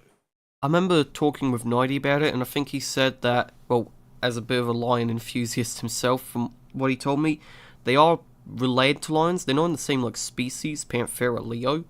They're in like the same sort of like lineage as the lion, so they are still quite closely related, and a lot of experts still consider them a lion, but they are a separate thing entirely still. So they're like closely related, but they're not quite a lion in the sense of the species, if you know what I mean by that. But for me, I still yeah. As you're saying, funny you bring up species. You know, we actually have no definition of what a species is, and someone's gonna be like, yeah, we do, look it up on Google. That's literally one definition that's not agreed upon. So the ESA will have a different definition of a species compared to the World Wildlife Fund, compared to what Webster's dictionary says. And I just thought that was pretty interesting, personally. But yeah, I know it's a little bit tangential, but yeah. Continue. Well, I was gonna say, from what I know, there is a bit like morphological differences between American lions and the ones in Africa, the southern lion and then the northern lion. That's what Nighty calls them, the 2 subspecies alive. Panthera leo, the northern, which is the southern. There's some morphological differences besides just, you know, the American one is bigger, in terms of size at least. Right? If American it had a larger brain case, it had longer limbs, and a couple other things here and there, so would you really want to bring African lions or Indian ones into America? In my opinion, no. I mean, Of course. Yeah, no. it gives me I don't think that's such a wise idea. it gives me the vibes of like in the 1930s when they're like, let's bring cane toads to Australia.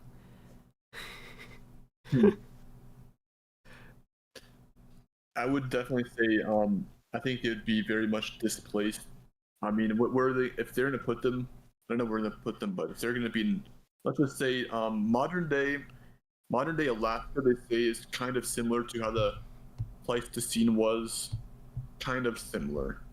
So if they were to place them in Alaska, I don't think they would survive amongst the grizzlies. Not because they would be very unsuccessful defending them. I think they have different roles in their environment. I think they probably might not be able to either sustain a healthy population due to how little prey is available to them. Because grizzlies up in that region, they have to adapt, not only just eat elk or moose, but to also eat fish and plants. And to be a strict carnivore up there, I don't think would be very suitable one bit. But yeah. Yeah, I don't think it would be a good idea bringing African lions in. 100%. I don't think that would be a good idea. Yeah. If I remember correctly, there was some there have been reports over the years of people seeing lions in North America. Some have actually theorized it's the American lion still alive. Others think it might just be escapee lions, which I find more plausible. If you want to read about it, I recommend checking out Carl Schuker's book, Mystery Cats of the World Revisited. From what I know, Varmints by Chad Arment is also a good book, but I don't have it yet. Anyway, I guess on to the next question. Mm-hmm.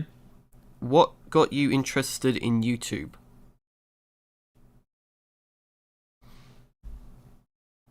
Oh, that's a What got me interested in YouTube? I don't know. I guess I had a lot of passion for the type of content that I created initially. And I thought I've always had these always these thoughts of like who would win whatever when I was a child. And I thought to myself, and I was getting to the whole paleo stuff. T-Rex versus mammoth. It's step mammoth, who would win? No one has really answered that. And I wanted to provide an answer with our current scientific knowledge and to provide it like an actual logical one as well. And to get the science aspect down of it. And I thought that was rather cool way of studying these creatures. Because in a way, I feel like I'm more connected with learning about it. It was a way to not only learn more about it, but to also express my interest in that and to dive deep into the different topics. And I really liked it since it was just way better than doing like a boring type of lecture of the T-Rex is a really cool creature. They can grow up to 40 feet long. Like, that's boring, right? People want to know that the interesting answer, who would win, right? Death Battle. I don't know if you know that YouTube channel, but I was super big into them as well. So they kind of influenced me a little bit, of course. But just I wanted to answer that, and the appreciation I got on those videos and the feedback are what made my day. I would spend so much time and effort to create them, and it was a very big struggle getting the first 1,000. Getting the first 100 was a very big struggle, and it was definitely a lot of like when you first start out, like, why am I doing this? I'm getting no views, and I'm putting in so much effort. And I remember I'm like, it's not really about the amount of effort you put into it necessarily. It's about the satisfaction you get when you see other people consuming the content that you produce. And it's that satisfaction someone else is watching, someone else is interacting with it. And I guess after posting that first video, I'm like, wow, I just sparked a debate. And that video kind of initially was my first ever video, and it blew up kind of. I mean, it gained a couple thousand views and it started to go up to 13,000 views. That's my first ever video, and it was horrible, like horribly edited. Like it was my first ever, YouTube video. So I'm like, I did not know what I was doing, but something about just reading the comments and having people have that feedback and gaining other people's opinions and researching the topic further kind of just made me like it.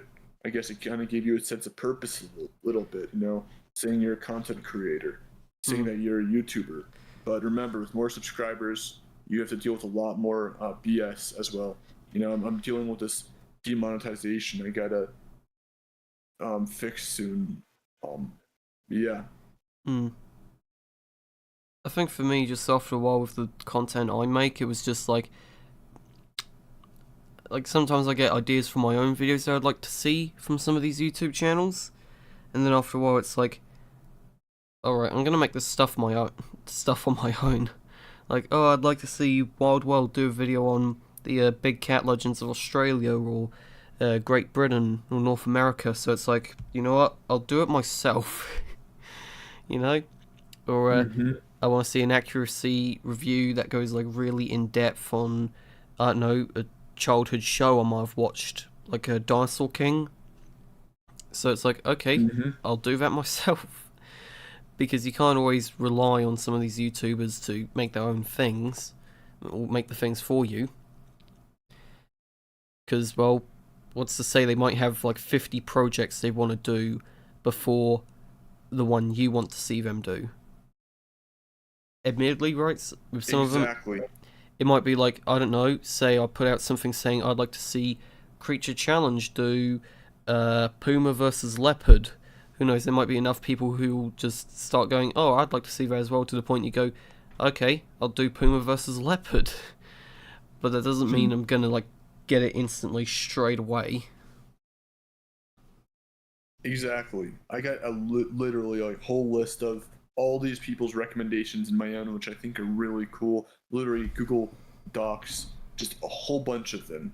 And it takes a lot of effort to create these videos. People don't realize it's not just you looking up some simple answer on Google. I do more in depth, and I'm sure you do as well too. And I'm sure you know that struggle a little bit of trying to facilitate educational content to make it interesting to match viewers. And you just gotta retain those viewers as much as you can, edit it well, make it sound palatable. But yeah, I actually did a very similar approach to you two as well. We literally just did the Thanos approach where we were like, fine, I'll do it myself.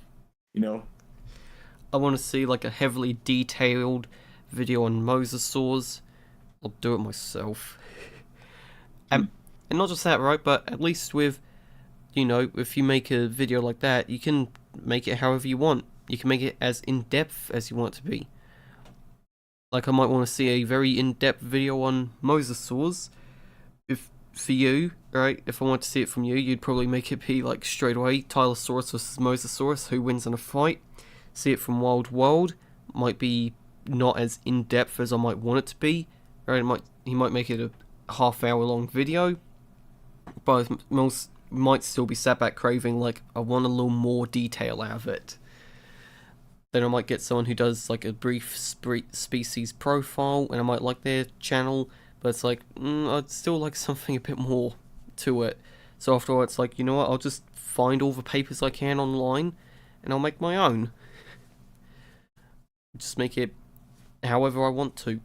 If I want to cover each species on an individual level, in their own detailed ways, I can. If I just want to cover, like, generally what mosasaurs are like, I can. If I want to add anything specific, like which one was the biggest, I can. So, making the videos yourself, you do have the creative control over it that you want. Like, really, the only way I imagine you're limited is your motivation to, because after a while you might look and go, this is an extremely big project and I'm getting bored. I've suffered with that a couple of times. Yeah, we're just kind of dragging your feet along. Yeah, I will. So I'll just ask. What? Someone just asked, do I have any animal skulls? No, I don't.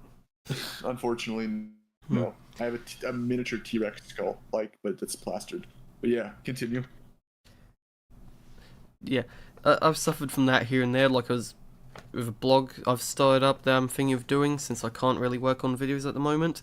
I was gonna do like a massive one on pumas, but now I've sort of like dropped that off, and now I'm working on one on mosasaurs. Mosasaurs, they're very interesting creatures. I'd They say are, I'd say out of all the marine reptile groups, they're my favourite. I remember watching Prehistoric Planet, and they had quite a few mosasaur scenes. And then after that, I was like, you know what, I want to learn more about mosasaurs, so I grabbed my copy of Ancient Sea Reptiles by Darren Naish, read that, then I saw, further reading section, got myself Oceans of Kansas, read through that chapter on mosasaurs, and then I'm just sat back like, new book coming out on marine reptiles, and hey, there's a mosasaur on the cover. So I think I ended up getting that for Christmas, I think. And then that's really cool. I have like 6 books right now on my desk next to me, each of them containing at least something in the way on information on mosasaurs. And I think I've also compiled a list of like 20 or 30 something research papers I've found on mosasaurs. So yeah, expect it to be lengthy. Very lengthy. Well, I'm glad you're putting in that much effort, because we need more people to do that. We need more people not to just trust the first thing Google spits out. And I just read a comment saying, have I ever wanted to do a debunk video on YouTubers such as Mega Top 10s? Of course, I've always wanted to do those. I think a lot of YouTubers get facts wrong, and I'm chill about it. I don't necessarily care. Don't get heated. It's just animal debate or anything like that, right? It's not that deep. But some rivals, I'm pretty sure all of y'all have heard about Wild Ciensis. He makes pretty good quality content, but sometimes I feel like I have differing opinions from him, and sometimes I feel like he might misinform the public. But he does make overall good content in general, and I would just like to. I don't like people or anybody that tries to misinform the public or try to be a biased Tiger fan or whoever. And because I like to be very objective, sometimes my favorite animals I don't make winning, or not even that. Sometimes I discover maybe my favorite animal isn't as smart as I thought it was, or as capable, but that doesn't take away the appreciation from it. Another person, wow, they're asking questions. Do you mind if I answer a couple of these, since I think they're really mind. cool? I don't mind. All right, cool. Someone just asked, have you seen the old show Animal Face Off? Of course I have seen it. I used to watch that when I was a child all the time. That probably also what kind of sparked my curiosity as well. And what got me really heated was the lion versus tiger one. I was so stuck up in my own ways. I thought I was a big tiger fan when I was a kid. I told you I was this big Siberian tiger fan when I was a kid, and I'm like, tiger is always on top. Tigers can kill bears, they can do this and that. They're the top predator. I used to be just like that. And I've since been humbled, obviously, by doing research and actually thinking logically and doing some maturing. But yeah, I've definitely seen that. Someone said, yeah. I would like to do, maybe I'll do a debunk Animal Face Off, but yeah. Anyways. I remember bloody coming across someone, Marshall Wayne, if I remember the name correctly. I think I actually saw him earlier comment in the chat. Just I don't know, probably an hour ago now. But I remember he made a community post about your lion versus tiger video. I don't know if you saw it, but I did not. All I have to say is it was so long. I was just sat there I couldn't give a shit reading this. But basically, from what I remember, his entire complaint was you gave the lion high difficulty, because he's a lion fan. So he was happy that you had the lion win, the lion versus Siberian tiger fight, but he got pissy when you said it would be a high difficulty matchup. So then he was just sat there ranting and raving, saying, lion gets this. He gave it like 20 different things. Tiger only gets this, and this. Gave it only like 3 things it has as an advantage over the lion. And I remember just thinking of commenting, just, have you ever thought that your opinions don't actually matter, mate? Exactly. Facts don't matter about your opinion. I mean, biased fanboys, I think, are kind of cringe. I mean, obviously, we're all biased towards something, and everybody, especially if they're younger, they like to hype up everything like Tigers are the best or whatever, just like how I was when I was a kid. But like, I don't know, like, I don't think it's a slam for the lion.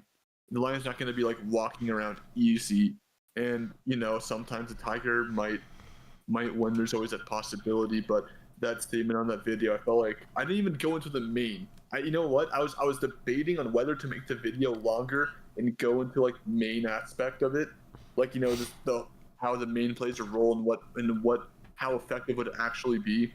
I remember I could have made the video 1,000 times longer, but it took me long enough to edit. But yeah, I remember with that video, I was actually surprised you didn't mention the main.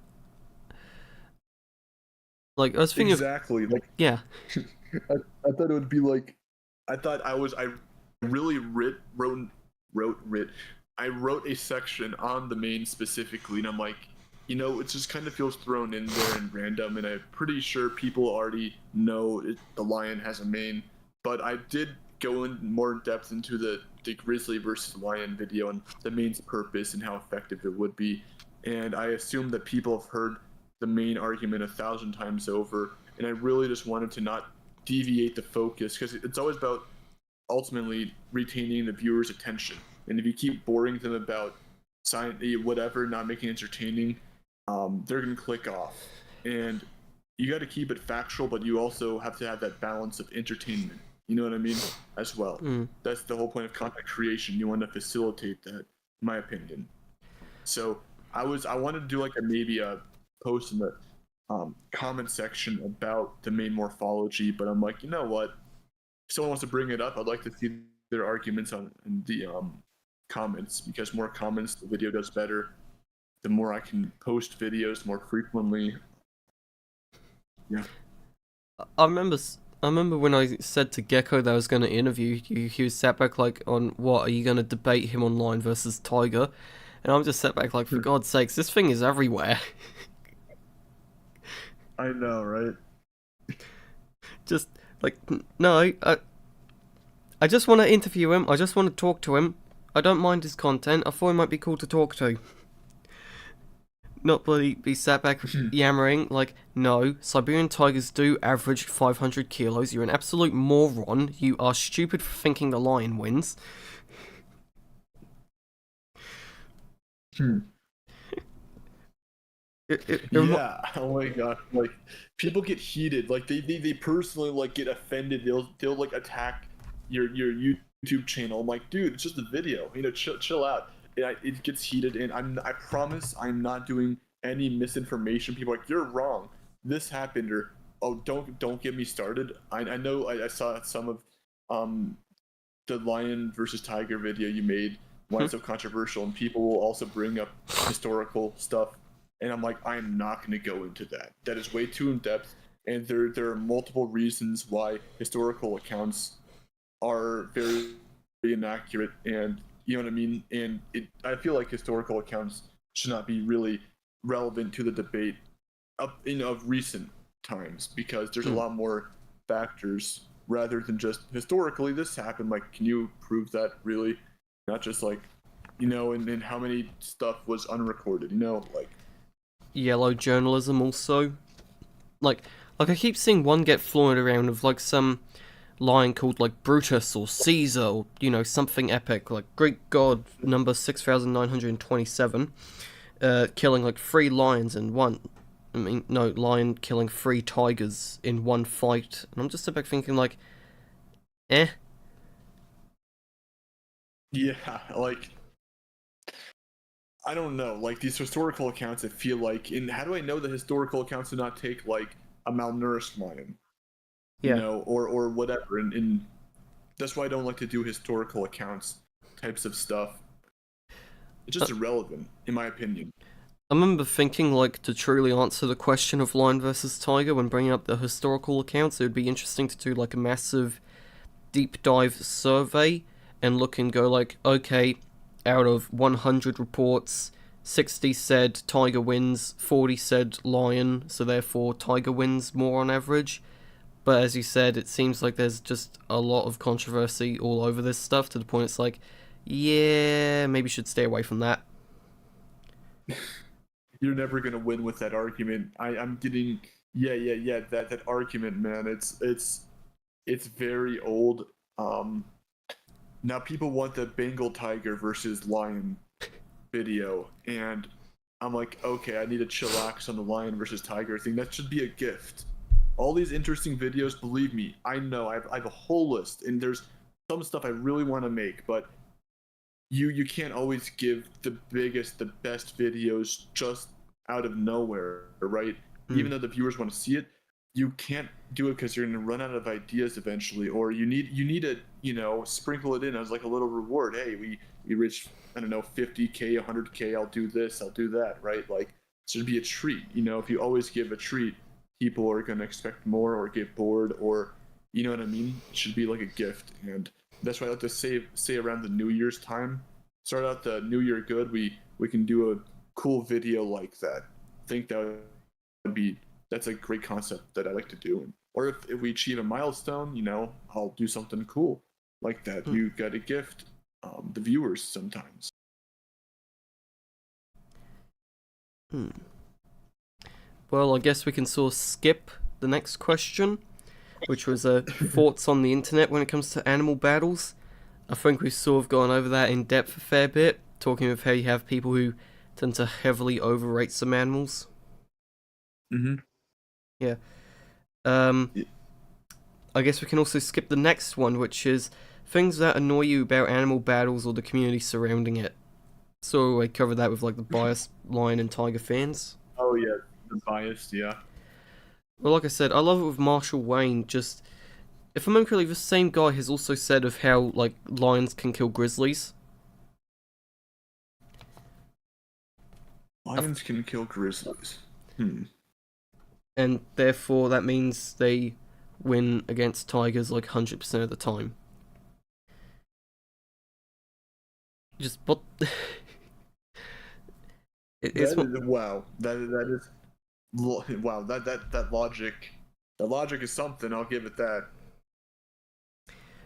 well, I'm just sat back thinking sometimes as I look at it, and it's like, mate, freedom of speech is cool, but can you shut the fuck up? Yes. Like some people, like, hey, you got the freedom of speech, but that means we can also tell you to shut up, right? Like, I don't know. I feel like, yeah, people are just locked hard on their beliefs, and you can't do anything to change it. And the more you argue with them, the deeper their beliefs are gonna be. And even if you show them undisputable evidence, like looking at the morphology, looking at the average weight, they're still be like, no, tiger wins. I'm like, okay, well, you know what? You know exactly, right? You just got that headache. But like having that argument, like grizzly and lion, that's always an interesting one too. I find that a lot more interesting than the tiger versus grizzly debate. Tiger versus grizzly debate seems boring. The grizzly's gonna slam. But the lion one, they're more different. The tiger is just gonna try standing up, and it's not gonna end well because the grizzly is just a lot larger and it will not displace the grizzly. The lion fights differently, right? Mm. And it's a little bit more locked hard on ground stabilization. It's a little bit more robust, and it's a little bit more, dare I say, meaner, headstrong than the tiger. Tiger will just ambushy. Remember, big cats always like to attack, ambush, ambush, ambush. That's how they fight, right? They're not the brawling type necessarily. Lions are the closest thing to a brawling type, but they still like to ambush. Mm. Yeah. It reminds me of like when I was working on my lion versus tiger video. For the lion versus tiger video I was doing, I decided to actually watch through the drama that happened around the same time of, what was it, Lion Country versus King Theropod, where they're talking about. Oh yeah. Yeah, you saw it, the play, like 1.5 second clip of a lion versus tiger interaction. One was saying it was a fight, the other saying assault. You know it's bad that these people are obsessed with who wins in a fight when a 2 second, well, not even 1.5 second long clip turns into what, several hours of content? Oh yeah. I mean, I've had my fair share of YouTube rivals. Like I said, Wild Ciensis, I think it's pretty obvious that he's probably one of my biggest rivals right now. I mean, he still makes great content nonetheless. The quality's good. But everybody's rivals. And yeah, like you said about the topic of debate, and it is very heated. Like the tiger versus lion one, there is no winning. There's no winning with that debate. It's like dividing, like I said, it's like dividing by zero, right? It's I don't know. I can definitely see why people get bored of that debate as well. I saw Because someone. it's been just said so many times, but also, I feel yeah. Continue. I saw some people on Twitter saying it seems like the Lion fans have won the debate, but honestly, for me, considering the fact you still have channels out there dedicated to either side, for me, it's like I don't think the Lion fans have, and they probably never will, and the same goes for Tiger fans. Yeah, I mean, I feel like there's a lot more Tiger fans than Lion fans out there. Given it might just be my channel, but like there seems to be an overwhelming amount of just Tiger fans for my channel. Like I'll put it on the community post. If you put a tiger in one of the posts, the things can get 10,000 votes and more. Put a lion in one of the posts, it might not garner as much attraction. And if you put, for example, the two, I guess, the big animals, or the three big animals you want for a video are tigers, lions, and gorillas.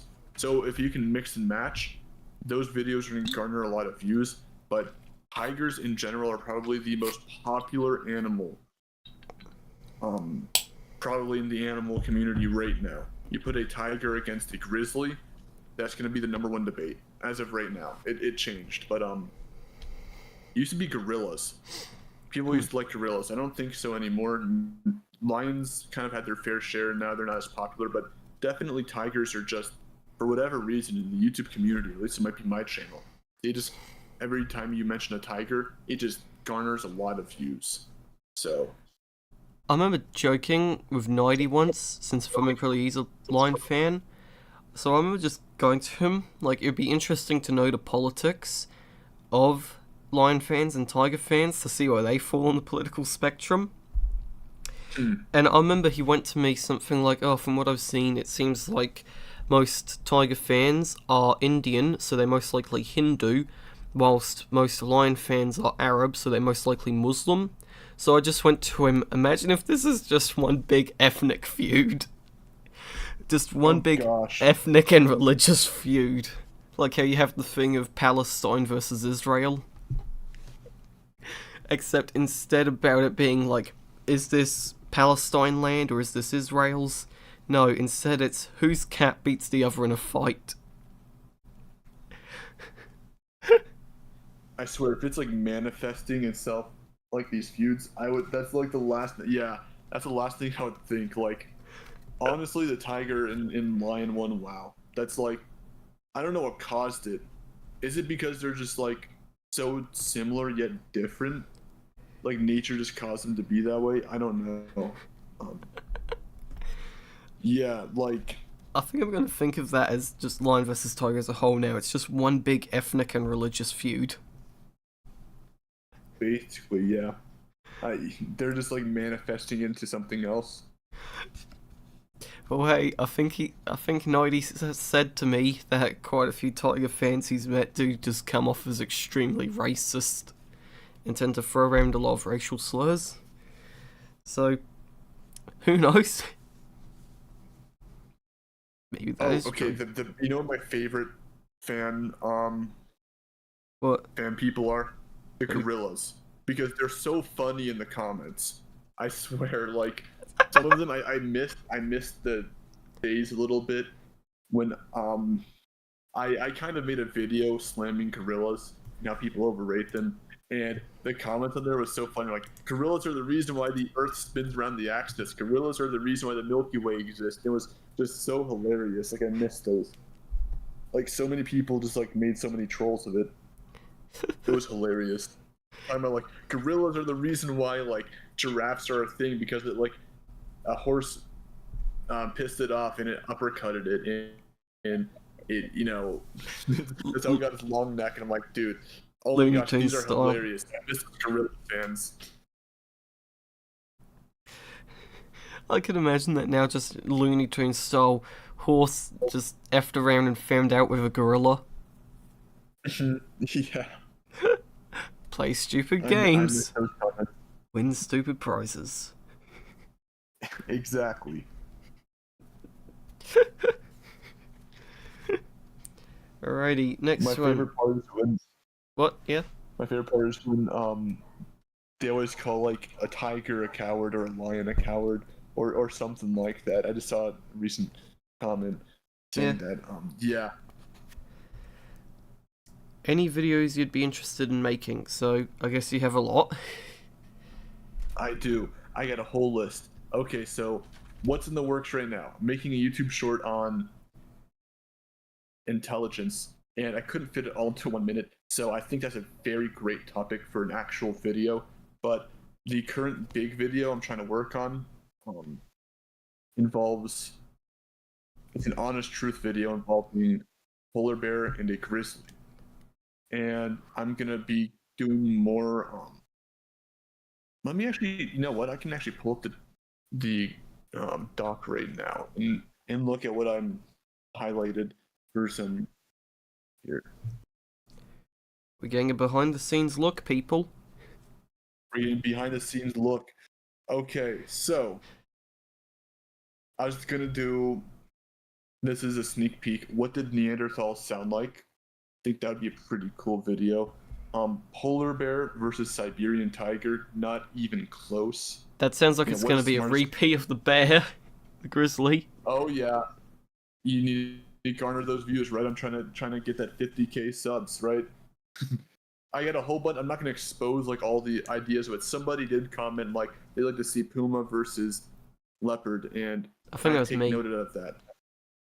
Yeah, and I would Hmm. definitely like to do a video on that. And somebody, I remember one of my YouTube polls I posted, and like what animal I think is most intelligent out of the options. People picked that. People said that crows were smarter than chimpanzees. And I'm like, no way, no way did 10,000 people vote that crows were literally smarter than chimpanzees. So I think obviously I'm gonna keep the honest truth and versus type videos. But I also want to kind of dabble into like these other questions as well, like what did the Neanderthal sound like and all that type of stuff. Who is smarter, what is older, all that type of stuff. So there you go, a little sneak peek, I guess. I gotta get the ball rolling this weekend. I gotta deal with the demonetization situation going on with my channel. It's a YouTube bot that that's reviewing my stuff, and it's always hard to actually get an actual living, breathing human being to actually look at your response. You know what I mean? So It gives me vibes of yeah. gun YouTuber I watch, Brandon Herrera, where a lot of his stuff gets flagged, demonetized, age restricted. To the point that I remember with one, he just went, "To the human who might end up watching this, hi. This video is designed for educational purposes where we show why you don't do these certain things with guns." Yeah, I don't think a human ever watched that, buddy. At least one that works at YouTube. Yeah, like I don't know. YouTube has been like demonetizing channels. It's amazing content. Obviously, it's the most popular. I really like doing it, but I don't know. They didn't give me a reason as to why my content was demonetized. And I'm like, why? And can you give me specific like video? And then they're like, oh, we can't give you specific stuff right now. So you should just know better. I'm like, I find that. Oh, what? Yeah, I'm like, they literally said like, we can't give you specific details, like can't give you specific examples of which video did it because we think it would discourage your creativity. I'm like, what? You can't tell me what video did it, and they just said me, I don't know. So I got to deal with that type of stuff now. I really want to get monetized back, make some money, so I'm not going to be like starving or anything like that. I'm not making a lot of money off it, but it's always nice to have a few. Yeah, it's always nice to have something here and there. It's good to have. Yeah, especially when you're like, you commit all this time to it. Like I commit so much time to making these videos. Honestly, like it takes me over 40 hours a week sometimes to make these videos and lose sleep. Some videos I literally wake up at 6 a.m. and go to bed at midnight and continue to work on them sometimes. And I've now found a really cool video editor that I can vibe with. So, that all costs money. And if I'm not making money off the videos, you know what I mean? Like it's hard to sustain that. I've tried being a one-man horse all this time, but it takes so much energy and eventually just drains you. You got your own personal life to balance out with this YouTube, and having that editor I hired recently was really great.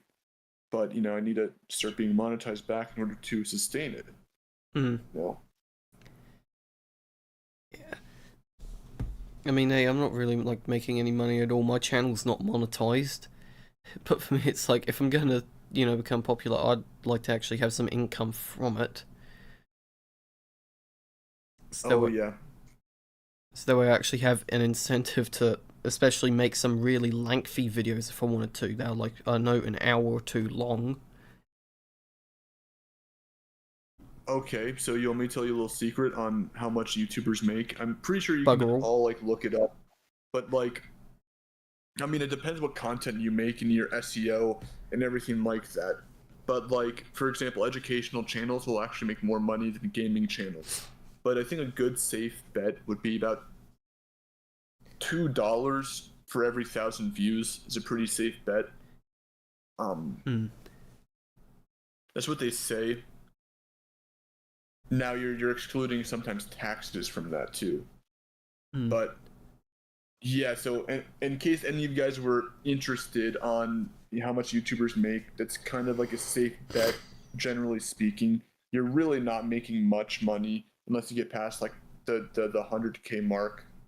Maybe even 50K you can kind of, but like when it's 100K, you can kind of just focus on that being sort of your main job, but it also just depends on your viewership. Like, no one underneath 100K is really making a lot of money, and I'm definitely not making a lot of money, but monetizing will help gain back that I can post more frequently because, I got help from a YouTube editor, so I can upload more frequently and everything like that. It's very hard to juggle, just internalize all this stuff by yourself, it'll take me literally a full-on month. It took me a month hardcore editing, 2 weeks of hardcore editing, just editing to make the lion versus tiger video. That's not counting the script that has to be written, that's 4 pages long, single spaced, not counting the research, not counting the voiceover, and everything like that. And also, it takes just a while finding the proper clips to use, how you want to convey it, using the different special effects. Yeah. Yeah. I mean, sometimes my videos end up taking a fair bit of time to make as well. I think my lion video ended up taking like a month and a half to make. Well, I think I read through like nearly a dozen books on lions for that. Then, on top of that, the script writing, and as I said, I remember joking around saying the lion video is ever expanding to the point that I just cut some stuff out because I was like, I just want to get this video out. I'll save anything extra for a part 2. I just want to get this thing out. Exactly. Then I think it was like an It's like hour's worth of recording, and then like 4 days of editing. Because it's always like yeah, for me, same thing here. I would take like it takes me like 45 minutes to read through the script, and sometimes you're reading over multiple lines over and over again because you messed it up, and eventually you just got to say screw it. You know what I mean? So you got to sit there and edit like 45 minutes or an hour worth of um, content, and then compress it down to 10 minutes. But yeah, like I don't know like what takes the most amount of time. I definitely say doing the research and writing the script honestly takes the most amount of time because you got to do the research beforehand, make sure your stuff is factual, and you got to like write it to make it good, entertaining. But the editing, I mean, it's time consuming, but it's somewhat satisfying. I would say you can add your own creative aspect to it. For me, Thumbnails bad. Like thumbnails are horrible to make. I would say like they're hard, very hard to make. You know, good catchy thumbnails. Yeah. For me, I think I'm gonna try and go like less for the sort of editing you're doing and more like a simplistic approach, because I'd like to sort of do some stuff where it's like, I don't know, I guess you could say more academic, like showing off text from some of the books I'm using. Although at the same time, I think I'd probably get in trouble for like copyright reasons, wouldn't I? Mm-hmm. Yeah. Be careful with that. I think in Australia you can actually get away with it because as long as you're not using more than 10% of the copyright material, you can get away with it. And well, if I only take like 1 or 2 pages from a book, does it really matter? But at the same time, a lot of the stuff I'm using is like US and European publications. So, yeah, you have to deal with all that type of stuff. and not Like, just that. yeah, 100%. And I think with YouTube, they bloody they don't work under Australian laws. They work under whatever laws they have. Mm-hmm. Yeah. Yeah, so annoying. I mean, I can get. Admittedly, I think in some of my older videos, I did actually do that sort of academic route where I actually showed off scans from books. I actually damaged a couple of my books print scanning them for the videos. So some of the pages are a bit loose and wonky now. And I don't think I've gone in trouble for any of it yet, so I guess it's fine. But at the same time, it's one of those things where it's like might not want to fuck around too much in case I end up finding out. Exactly. That whole copyright aspect of it is pretty Brutal. it plucks a nerve, at least with me. Yeah, because like sometimes I have to deal with a whole bunch of copyright stuff and people saying whatever, and it's like I'm using under fair use. I always give people proper attribution, and some people just they don't care. They just want to extort money out of you. And I've had to deal with that actually pretty early on when I just had like 1,000 views. Actually, yeah, somebody was trying to like ruin my whole YouTube career. I almost got 3 strike, like banned off YouTube. This one just malicious dude just wanted to extort. He was like, either pay me over $1,000 or take down or I'll take down your channel, whatever. I did not pay him, obviously. So he was like, let this be a warning to you. And he kept on just doing it. And I'm like, this is not right. And thing is that the second you want to dispute it, you have to go into a legal you now enter a legal disagreement. I have to get lawyers involved. So it's very much like someone random can literally just claim a video or whatever under just false pretenses, and it will just totally just mess with your viewers and just totally just ruin your channel on the side. You know what I mean? And without any good evidence either. And they just want to do it to either extort money, or sometimes some rivals will try to do bot accounts to do that, to try to take down their competitors. I remember Wild World. He had to re-upload his mosasaur video. Right, he did a video on living mosasaur sightings. He had to re-upload it because, if I remember correctly, he got some sort of copyright claim on it. because he showed off the cover of a book, Kronos Rising by Max Hawthorne, and apparently the artist who did the cover art claimed it. And I'm just sitting back thinking, like, what the just what? Mm-hmm. It's a book cover. I know, exactly. Like, some nonsense like that will just, like, happen. And I guess this is a struggle we all YouTubers have to face, you know? Like, yeah, like, well, we'll just say in the chat, for a 3-second image of a book in a 30-minute video, still have the strike. Fuck, what the... Exactly. I've actually had a very similar situation. I literally showed less than, like, 1 second of it, and someone, like, claimed it. And I'm like, you can't take all the, you can't take down my video. And they did. So what ended up happening, I used 1 second of the clip that they used, and they took all the money from that video and tried to demonetize it and give me a strike. So not only did they give me a strike on my channel, they took all the money from that video after me using literally 1 second of the clip. And I'm like, I edited it, so it's literally not even like your original content anymore. It's under fair use. And like I said, like, YouTube doesn't really care about that type of stuff, you know? Mm. I remember once I uploaded like a couple videos of me dubbing over stuff, and they were like clips from the Transformers films and a couple like TV shows. And I did one where it was, I think I told it something like, I got bored, so I became Optimus Prime. And I, had some fun dubbing over it and all. It was like, I think it was 40 seconds, and each clip was like 10 seconds long from separate episodes of Transformers Prime. And I think there might have actually been one from one of the Michael Bay films. Right, but they claimed the entire thing for like whatever reason, where it's like, oh, it's not fair use. And I was sitting there like, I'm using like clips, like 10-second clips from episodes that are, I think, like 24 to 30 minutes each. I think that should fall under fair use. Exactly. Like, and I don't know. It's just their weird content, you know? They're the weird laws that they make. And here's something I have to bring up for if they say, oh, it's still not fair use. Let me just see if I can find it quickly. Where is it?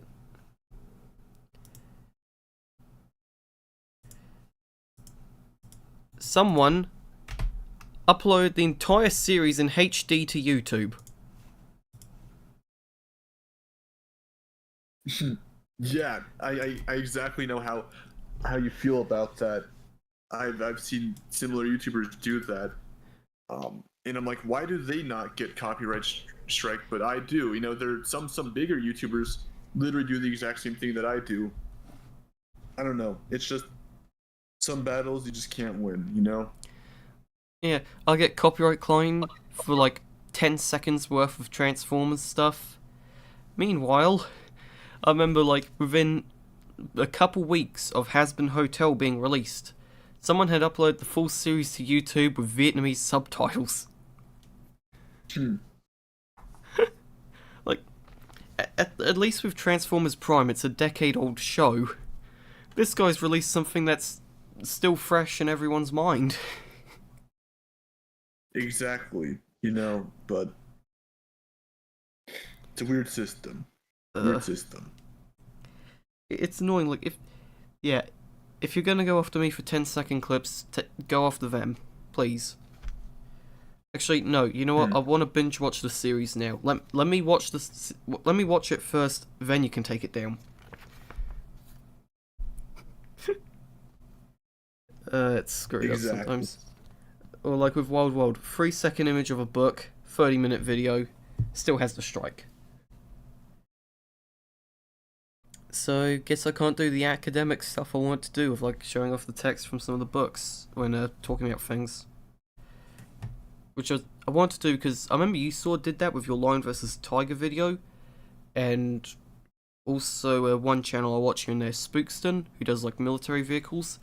He does that with like War Thunder gameplay in the background, where he'll like show up text from historical documents, either to add stuff to what he's saying or just to show like, hey, here's my source, and we'll even list off what document it is, whether it be a book, an actual military thing, or whatever. And I'd Well, sort if you're having commentary, it should be fine. yeah, I'd like to do that sort of style as well. I'd like to do the Spookston style of just like have gameplay in the background and then just show the scans up on screen. I mean, I have a lot of books. So I'm basically a walking library. So A walking library. yeah, it'd be fun to actually use some of these books for videos beyond just like going, oh, according to this. Anyway, I would, yeah. I'd say like I got a lot of nonfiction books as well, but yeah, pertaining to animals and stuff. How many would you say, like 20, 30 books, or? All right, so I probably definitely like not thrown. I know you're not supposed to throw away books, but over my life, I've definitely had a very big number. Right now, I recently read this amazing book called The Social Leap. It's about human evolution. I thought it was really cool. I don't know how much I have right now stocked up, but I got a few. Yeah. I'd say for me like 50, 60, maybe 70 something. On just all That's sorts. a lot. I can send you a photo later. I have books on cryptozoology, paleontology, zoology, dinosaurs, big cats, whatever, you name it, and I'm getting several more books for Christmas and my birthday. So, well, I meant to just say my birthday there, not Christmas, because that's still several months away, but you know what I mean, a lot of stuff. Next minute it turns out I'm one of those weirdos who celebrates Christmas in July. Oh no, don't turn into one of those people. Oh my gosh. No, I'll just become a homosexual, and I'll have Christmas in June for Pride Month. That's a combination. Christmas from a religion that doesn't really like homosexuality, celebrating it in a month that celebrates homosexuality. Where does this guy store these books? On shelves. And in boxes.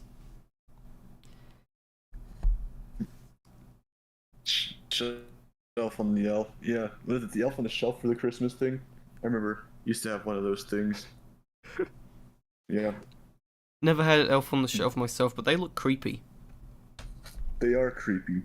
They are creepy, definitely. You feel like it's like stalking you almost. You know? Like it's like recording you, staring into your soul. I love one thing where it was from political commentator Matt Walsh, where he said he hates Elf on the Shelf, but not for the reasons you'd think, right? But because he has 6 kids, and they all want their own individual elves. So he's got to get up in the middle of the night and move the elves around, individually of course, so that way it looks like they're all moving. He's got to do that for all 6 of his kids. Maybe That seems like a hassle, I don't know. Maybe next time you just, I don't know, have 1 or 2 kids? Oh, 6 kids is a lot. Yeah. Yeah. I mean, hey, he's making plenty of money, so he can afford it. So, Yeah, I definitely say the animal books. I mean, obviously you got these science fiction side like Jurassic Park and whatever.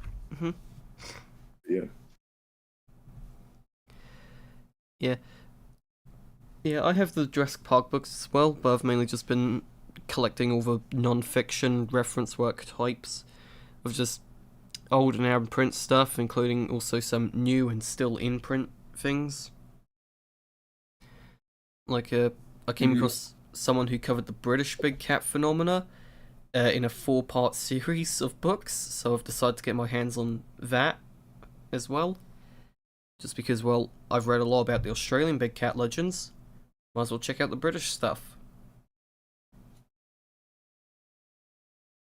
Yeah, the cryptid zoology stuff is very big. I don't know if I necessarily believe in that type of stuff, but it's very interesting, like how people have sightings. But I think a lot of sightings, like we mentioned earlier, with the lions being found in North America, might be either released from zoos, and people have like these private lands where they might just own them as pets, and they might be released or whatever. But also, I think people just tend to over exaggerate what they see as well. They might mistake a puma for a lion, and be like, "Whoa, that thing was huge, man!" I also saw people saying that it could be like some sort of, like maybe like some large dog breeds that were being mistaken for some of these lions. But at the same time, I find it hard to believe that like a 40 to 60 pound animal next minute becomes like 300 to 400 pound. Exactly. I know humans have a tendency to overestimate the size of things, but do you really mean to say we're going to jump from like 40 pounds to 400? Bit of a stretch. I could imagine going from like 40 to 80 pound, but 5 times that. People, when they're full of adrenaline, they see stuff, in my opinion, like they over exaggerate because their brain is really not functioning properly. They're seeing something that appears bigger to them than it actually is. They view it as a greater threat. Their heart is pounding. So if you're out in the woods at night and you're like, "Oh my gosh, I just saw Bigfoot. That thing would stood up on its hind legs. It roared at me. It was whatever." I'm like, "That's probably a bear." You know what I mean? So yeah, people will over exaggerate. I don't know. It's just human nature to want to tell stories and to figure out. We're curious animals, right? I'll admit, sometimes I look at some of these cryptids and I think, no, they could be possible. Like example, the Morosi. It's also known as the spotted lion, and some believe it could actually be its own subspecies of lion. It's said to lurk in the Aberdare ranges of Kenya, I believe. And I remember they asked the locals about it, and they said it, right, when asked could it just be lions or something, they go no, this thing lives way higher than lions do. It lives way higher up in the mountain ranges than the lions do. You don't get leopards up there or anything. Yet they report this thing that's about intermediate in size between a leopard and a lion, and it has spots like a jaguar. Maybe a hyena or something. Maybe just a leopard, nomadic leopard. I don't know. I think. Actually, hang on. It's a new species. Let me see if I can find it. Rosie.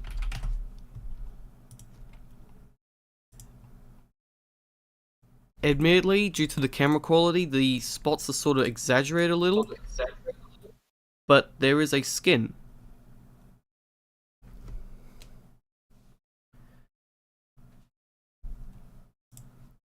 That definitely looks like some sort of cat. Almost looks like. Wow, I can definitely see where to say the lion jaguar hybrid. It looks like a young lion almost, because young lions kind of have spots, but yeah. But I think that just might be a mutated not jaguar, leopard. Leopard. Yeah, I think it might just be a leopard. Let me look at. If I remember correctly, you can actually see. If I remember correctly, you can actually see fur here around the neck region.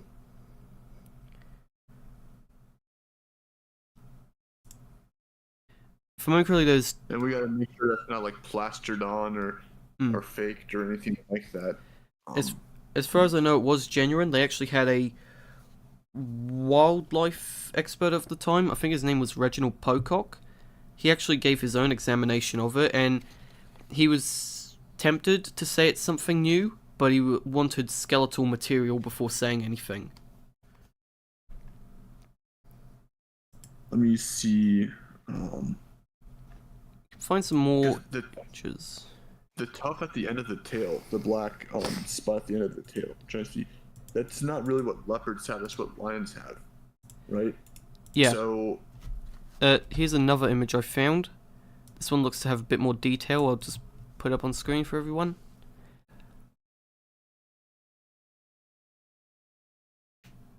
That tail. Could it be a hybrid between a lion? I'm pretty sure leopards and lions can procreate. Yeah, Japan had a bunch of them. They're called leopins. Leopins. Might be one of those. And here's a more modern photo of it.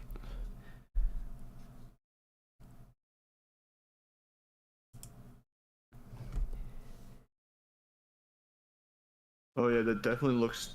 Wow. It looks very... I mean, having that color definitely shows that it's lion in nature. And going with the tuft of its tail.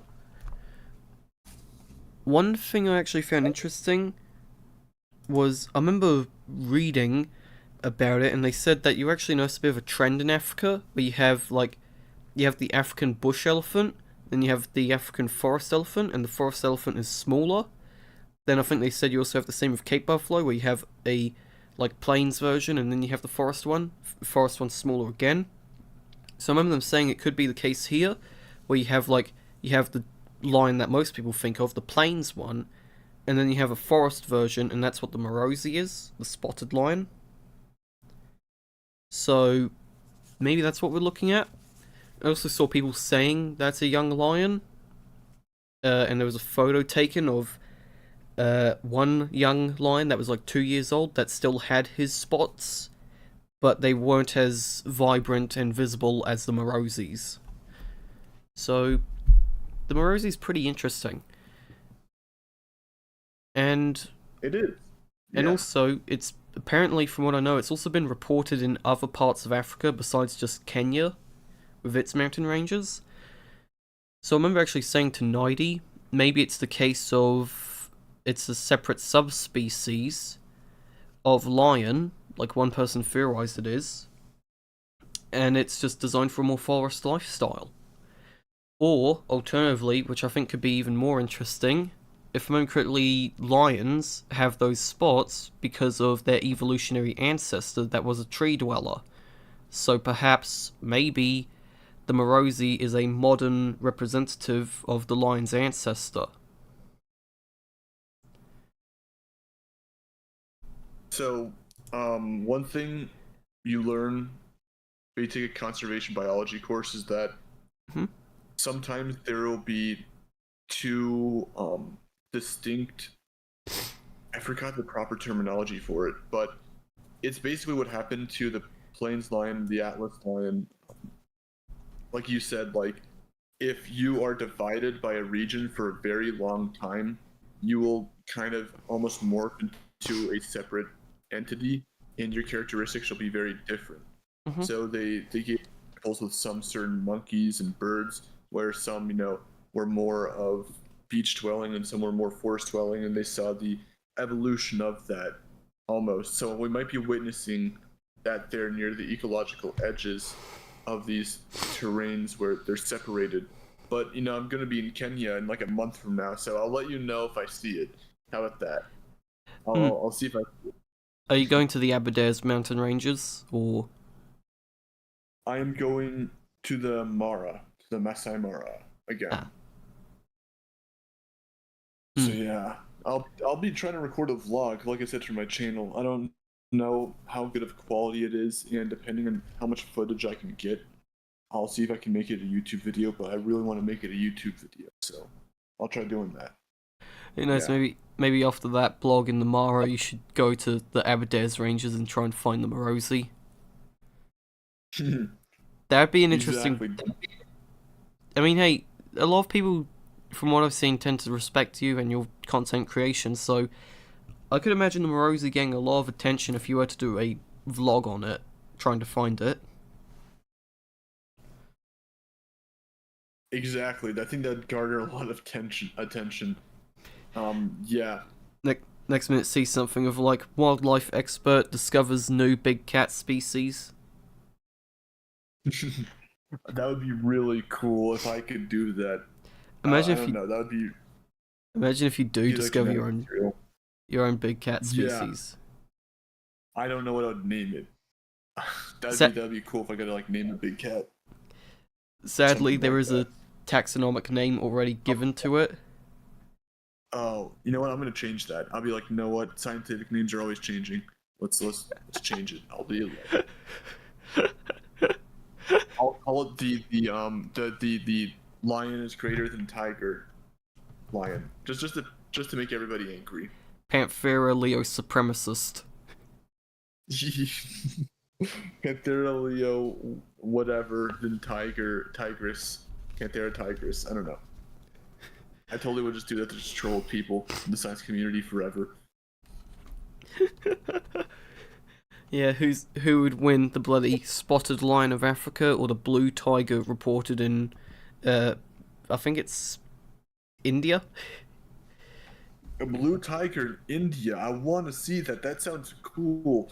It might just be like a discoloration of like a mutated white tiger, but I would definitely like to see the blue. I'm more curious about like a totally black tiger. I wonder how that would look. Oh yeah, from what I know, those have been reported as well. Hang on, let me see if I can find it. If you're ever interested in reading about this, I recommend you might like this book.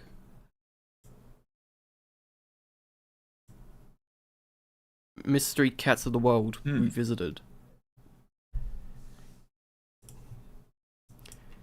Let me see if I can find it.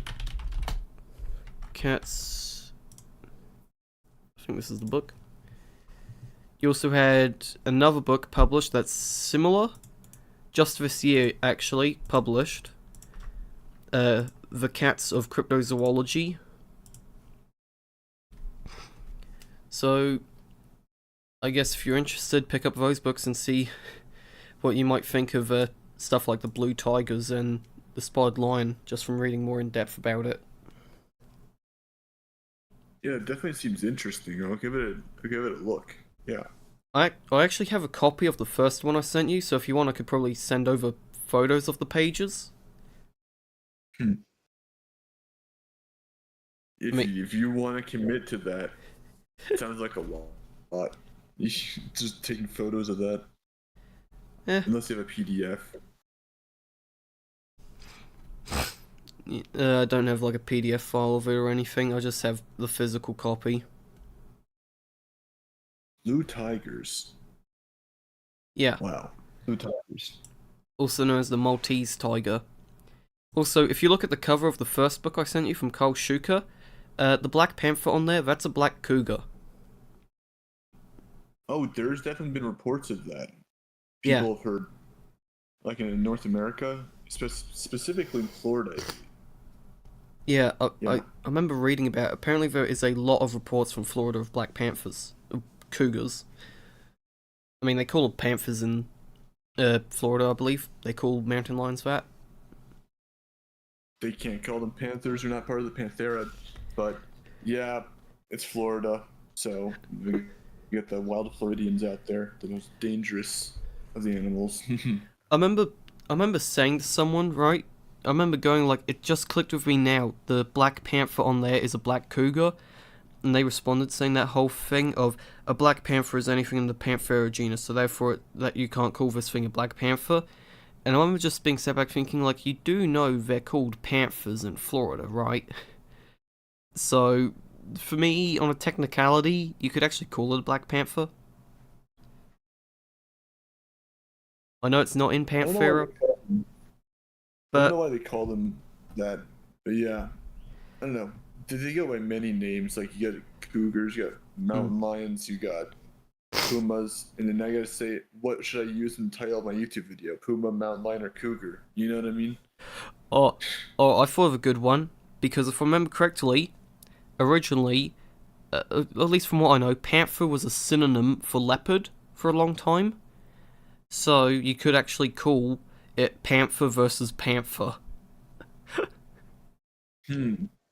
That would be funny. Now you're thinking. And now Australian feral megacats has shown up in the bloody live stream. It seems like a lot of celebrities have been popping up, or at least people I'm familiar with on social media. Let me guess, mate. You found a 2 meter long feral cat, haven't you? Did you did you see my giant feral mega cat video I did, mate? The one on the Black Panthers. And could the ones in Australia possibly just be giant ferals? I don't recall if I viewed it. I know I viewed a lot of videos. My memory's coming a slip right now. Yeah, I've just been working on some videos myself. I was just asking the person in the chat.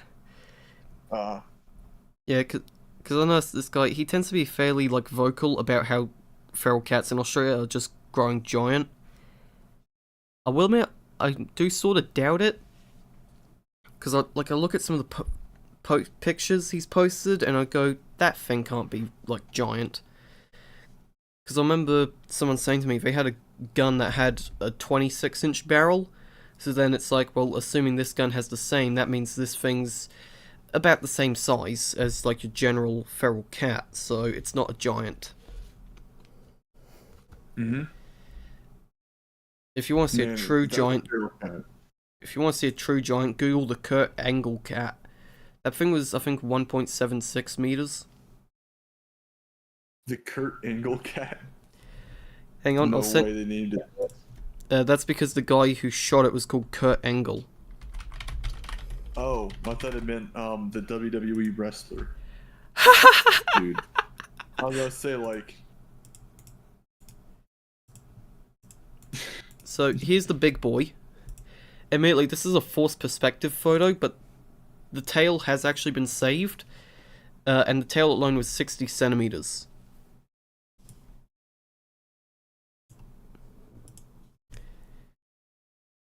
And wow. From there, they calculated it was like 1.76 meters, which is about my height. So this thing was as long as a person is tall. That is a big cat, and I don't mean like the Panthera way. I'm like, I don't think I would want to mess with that. You know what I mean? Like, people already get like scratched and beaten up by their own house cats. Imagine something that big. But I think the guy said this thing had paws like half the size of his hand. Yeah, I'm not dealing with that. Someone else can raise that or deal with it now. The scary part is, if I remember correctly, there has also been a second cat like that recorded.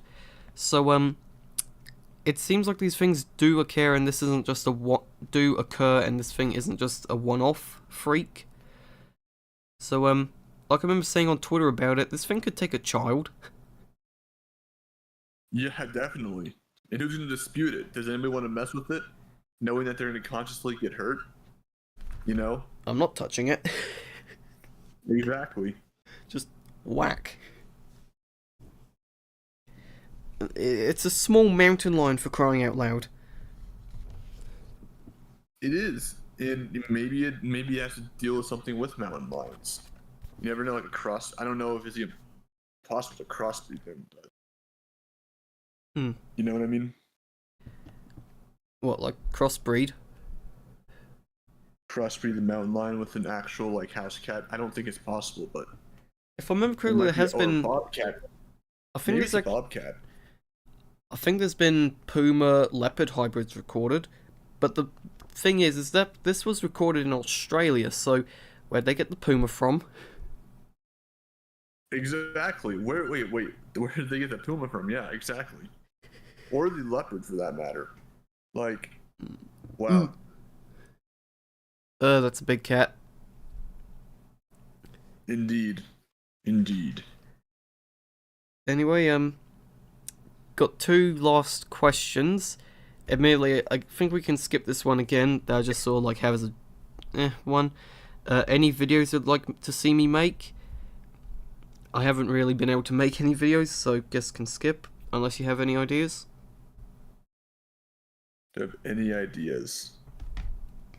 You know what, I'll make my own puma versus leopard video and can compare them. There. Exactly. Bam, right there. Inspiration. You make one arguing for, I don't know, the puma, I'll make one arguing for the leopard. Oh, Oh, that's gonna be difficult. Okay. All right. Puma versus leopard one. I know there's some like fans for both sides out there, but I feel like there's a lot more leopard fans than there are Puma fans. We got this. Don't worry. Honestly, I barely know anything about either species on like an individual thing. So the best I can say is I think the leopard would win just because it has a bigger head and I think it's more robust, isn't it? Slightly more. Pound for pound, yeah. Yeah. Yeah, Pantheras tend to be the more robust of the big cats. And it has that massive blocky Pound for head. pound. But leopards are surprisingly small. If you ever see them in real life, Yeah. Yeah, they're very sleek and they're mysterious. They like to ambush and sneak around. Big boy. I think the best they get is like I think the largest you can get both species is around like 100 to 110 kilos, but most are more like somewhere between 50 and 70 for males at least. Mm-hmm.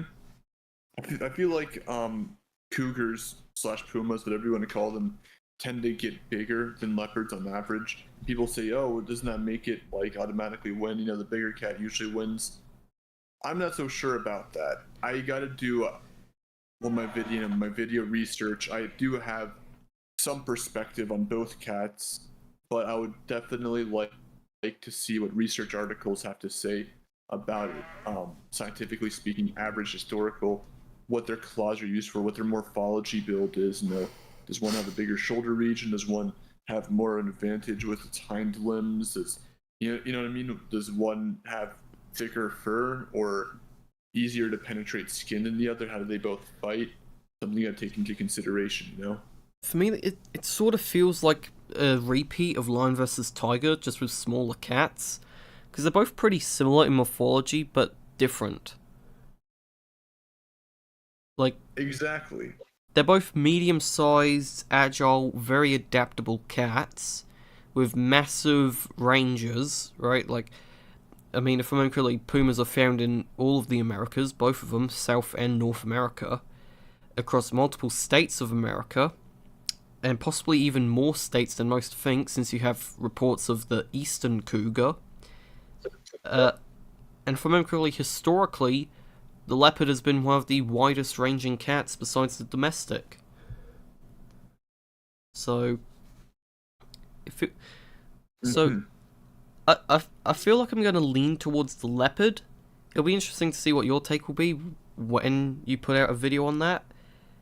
But I think I'm going to go with the leopard. Just slightly. I don't want to spoil anything. Good. But yeah, I mean, it's gonna be interesting. Don't worry. Why do I feel like straight away it's gonna be like I'm not gonna spoil anything, and then straight away you're gonna go like, all right, let's have the puma win by a landslide. Might just do it for controversial sake, you know. Yeah, I feel like pumas kind of are a little underrated. I mean, they do get murked by grizzly bears a lot and wolves, but like, I don't know. I feel like they can hold their own. Don't underestimate pumas, right? They've survived for a long time. They're pretty aggressive animals. They're obviously successful, but leopards are also pretty skittish as well. Oh, hey, like, if I'm correctly with leopards, the next largest cat in their ecosystem, which is both tigers and lions because they overlap with them, is like 4 times their size, 3 or 4 times. Mm-hmm. So, yeah, you can see why they'd be pretty skittish. But you know what's really cool? The interactions between cheetahs and leopards. That's pretty interesting because you usually think which one's going to be more dominant. Cheetahs are usually would usually flee, but so are leopards.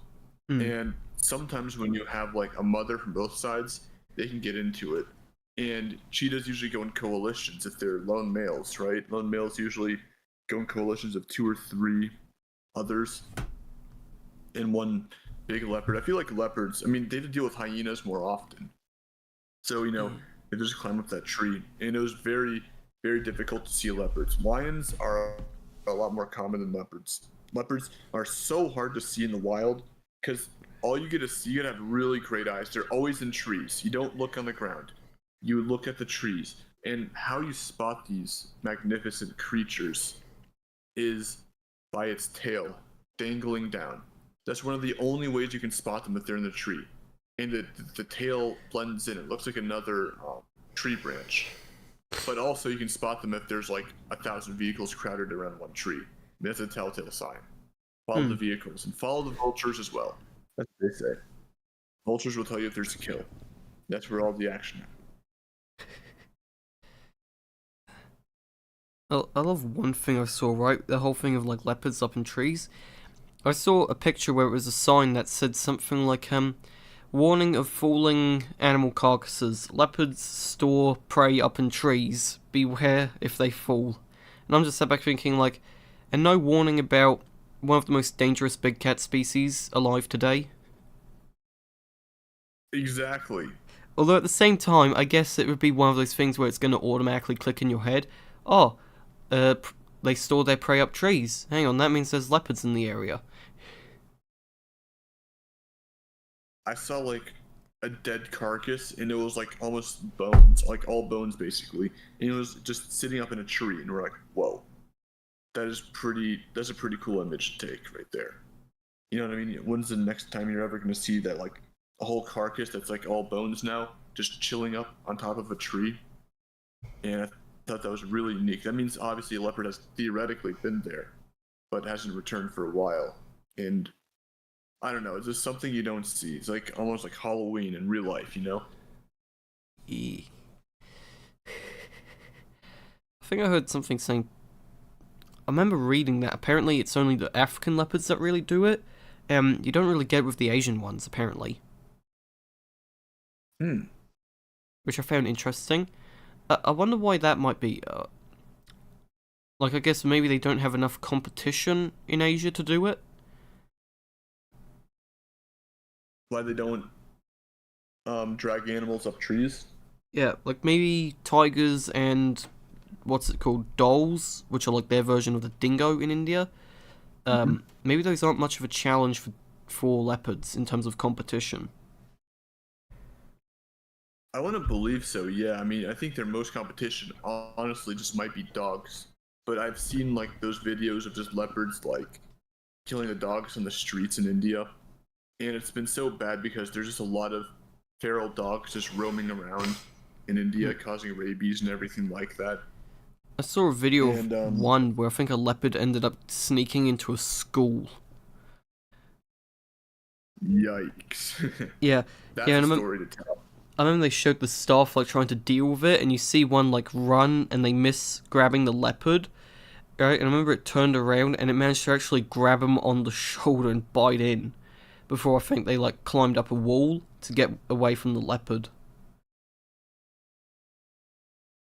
I don't know, at that point, you just take out the rulers and hope for the best, right? Those, like, meter sticks. Just, like, use those as a weapon, just, like, try to keep it at a range, like, get out of here, you know? It's like how I joke with some of my friends at school that they, right, imagine the teachers as final bosses. The maths teacher, she can divide by 0. That'd be really cool. Yeah, attribute to have. The leopard has to deal with the English teacher. He's going to destroy its bad grammar. Oh, the Shakespearean way, too. Yeah, next minute it runs into the PE teacher working out, punches it, falls to the ground in a bleeding mess.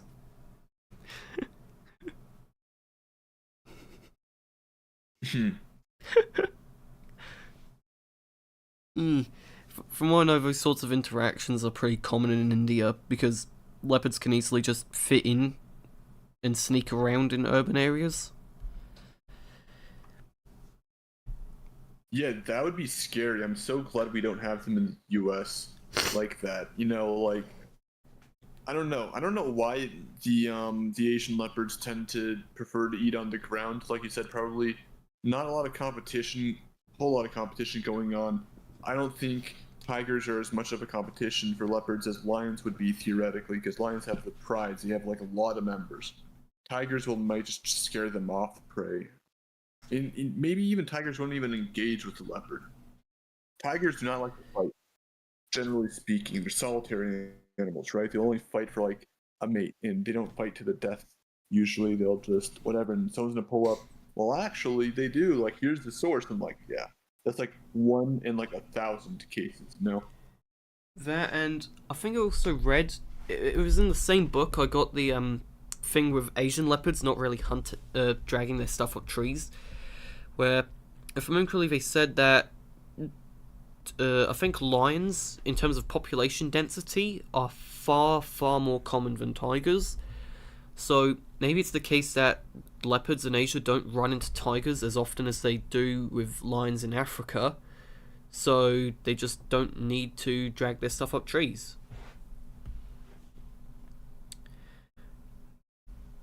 Yeah, probably. I mean, I honestly don't know the reason why. I think it might be more, yeah, probably maybe competition or what they've just learned as a habit. I don't know. Yeah, like I feel like the savanna of Africa is it's probably the most competitive ecosystem in the world, right? Mm. And leopards have to deal with lions and hyenas. I don't think they have hyenas. They have dholes, like you said, but I don't feel like they're as numerous as hyenas. Hyenas are everywhere in the Mara, at least. And yeah, you don't see like a whole lot of leopards roaming around for a reason. Mm.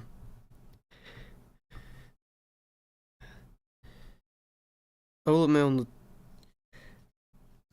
the topic of like them dragging stuff up trees, I found one thing impressive where, according to one book, I think it's Cats of Africa, apparently they can drag something like 120 kilos up a tree. So that's like what, 300 pounds nearly, I think? 280 something? No. Yeah, that is a lot. I mean, I couldn't even imagine trying to drag that up a tree. Yeah, they are very strong for their size. I'll give them that. Well, then I read something else saying apparently a leopard was recorded killing a 900 kilo eland, so that's like 2,000 pounds. Although I think it's safe to say it didn't drag that up a tree. 900 kilo eland. If it can kill an eland, I would be shocked. I don't think a leopard. I mean, there may be like one recorded case, but I don't really think they're killing too much of them. They're huge animals. Yeah. Yeah. From what I know, this was a one-off. Yeah, definitely. I'll see if I can find it. I'm pretty sure I've screenshotted some stuff on it somewhere. I believe these are the scans. These should be of it. Yeah. The largest on record is an adult male eland, approximately 900 kilos, a testament to the formidable strength of the leopard.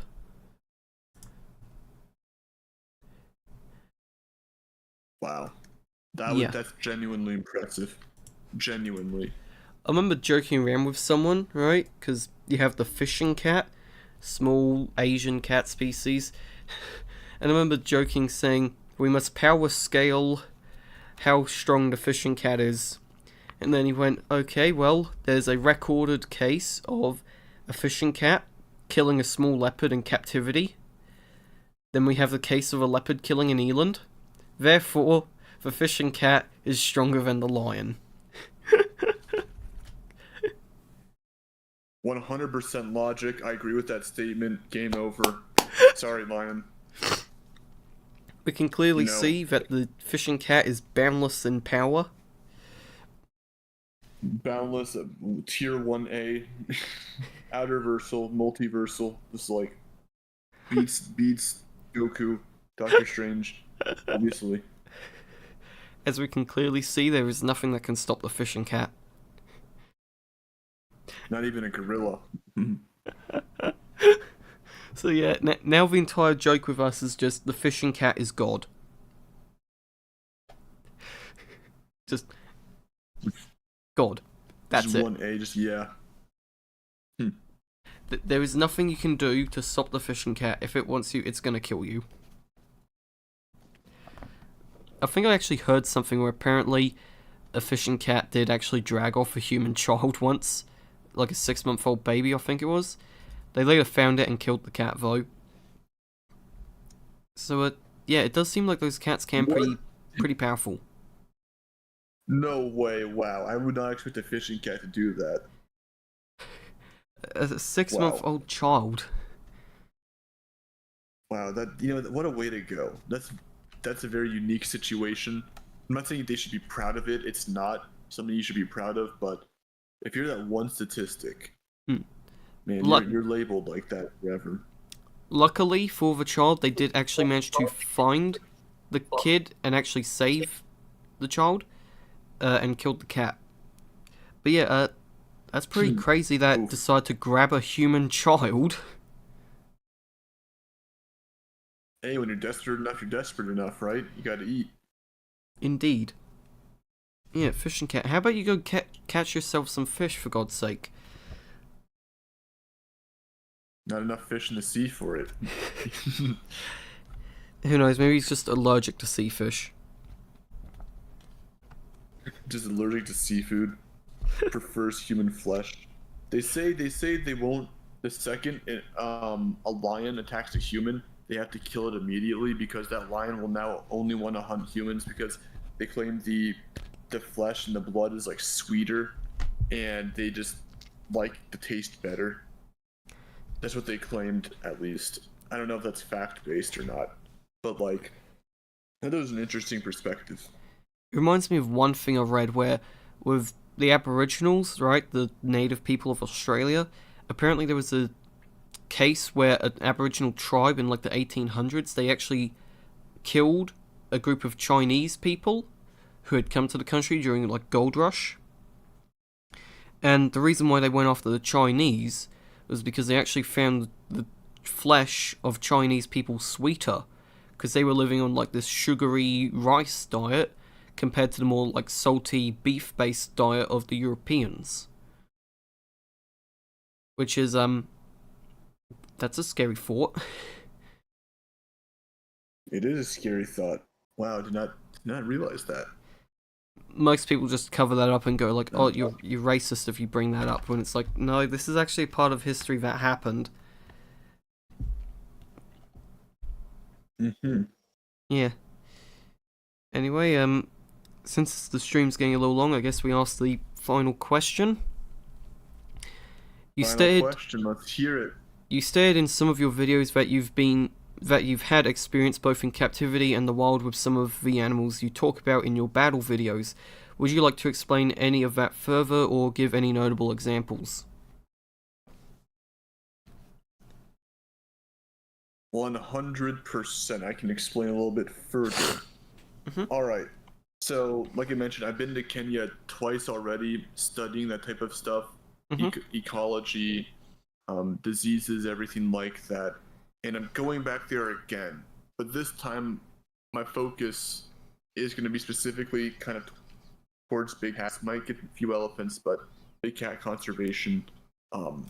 So I've seen and interacted with him in real life. Obviously, I've roamed around the zoos, but you can't really grasp a whole lot about zoos. But all throughout my life, I've just done research with him, talked to experts about them, actual, published, pretty famous scientists out there, pretty famous figureheads, like you might even recognize some of the names out there. And just asking them a whole bunch. I got those experience, I feel like. Would you like to specifically with just gonna ask African and what's up? I was just gonna ask you want to like name some of the experts, because maybe I might recognize some of the names. I don't know if they want to be like put on stream right now, if you know what I mean. Okay. I don't know if they want to do that. That would be associated with my channel. You know what I mean? But yeah, yes, I don't know keep if talking. it'd be too favorite job if you catch my drift, but yeah.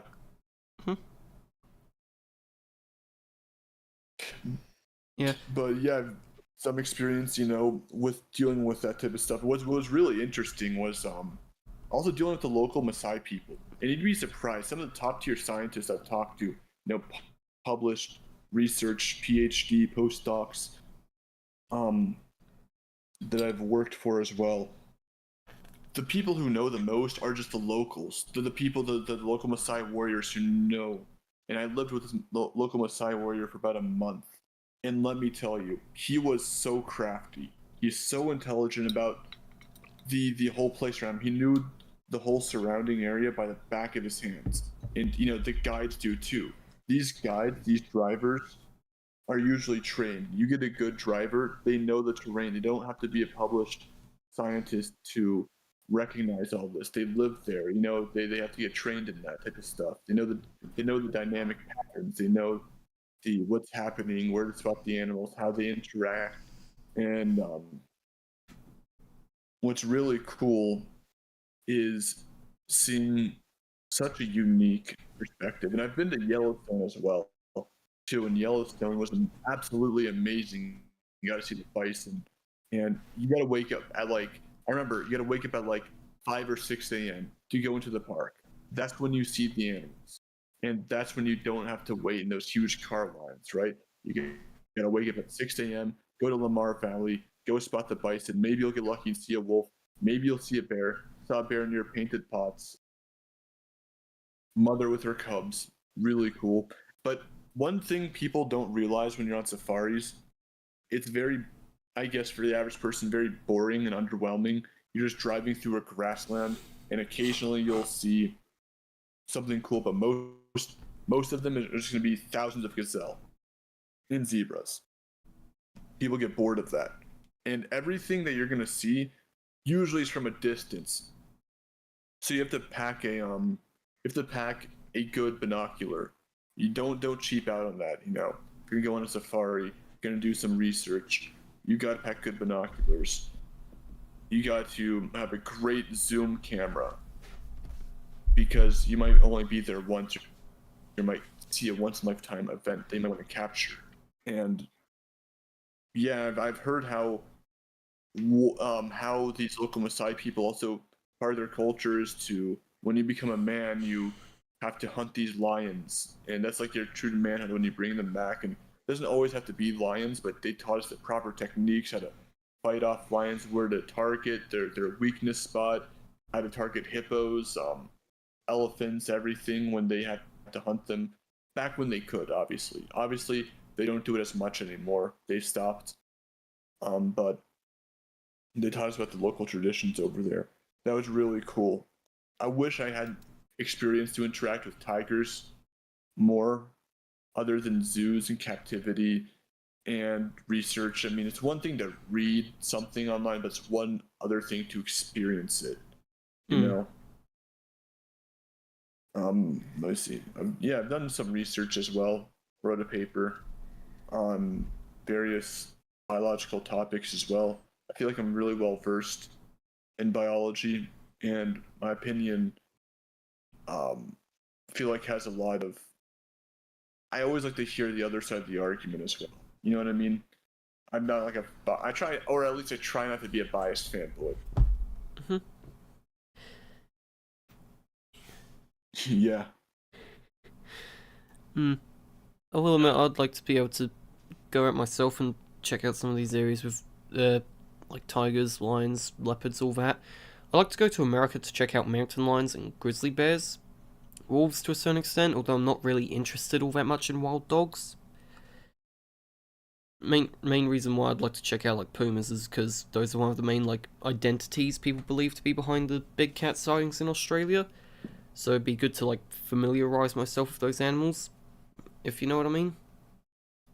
Just like try and understand a little bit more about them. So yeah, for me it's like I'd really like to go see a puma. Although from what I know, they're extremely, extremely rare to see. Extremely rare. Yes, extremely rare to see. You have better chances of seeing grizzlies. But yeah, but if you can, maybe even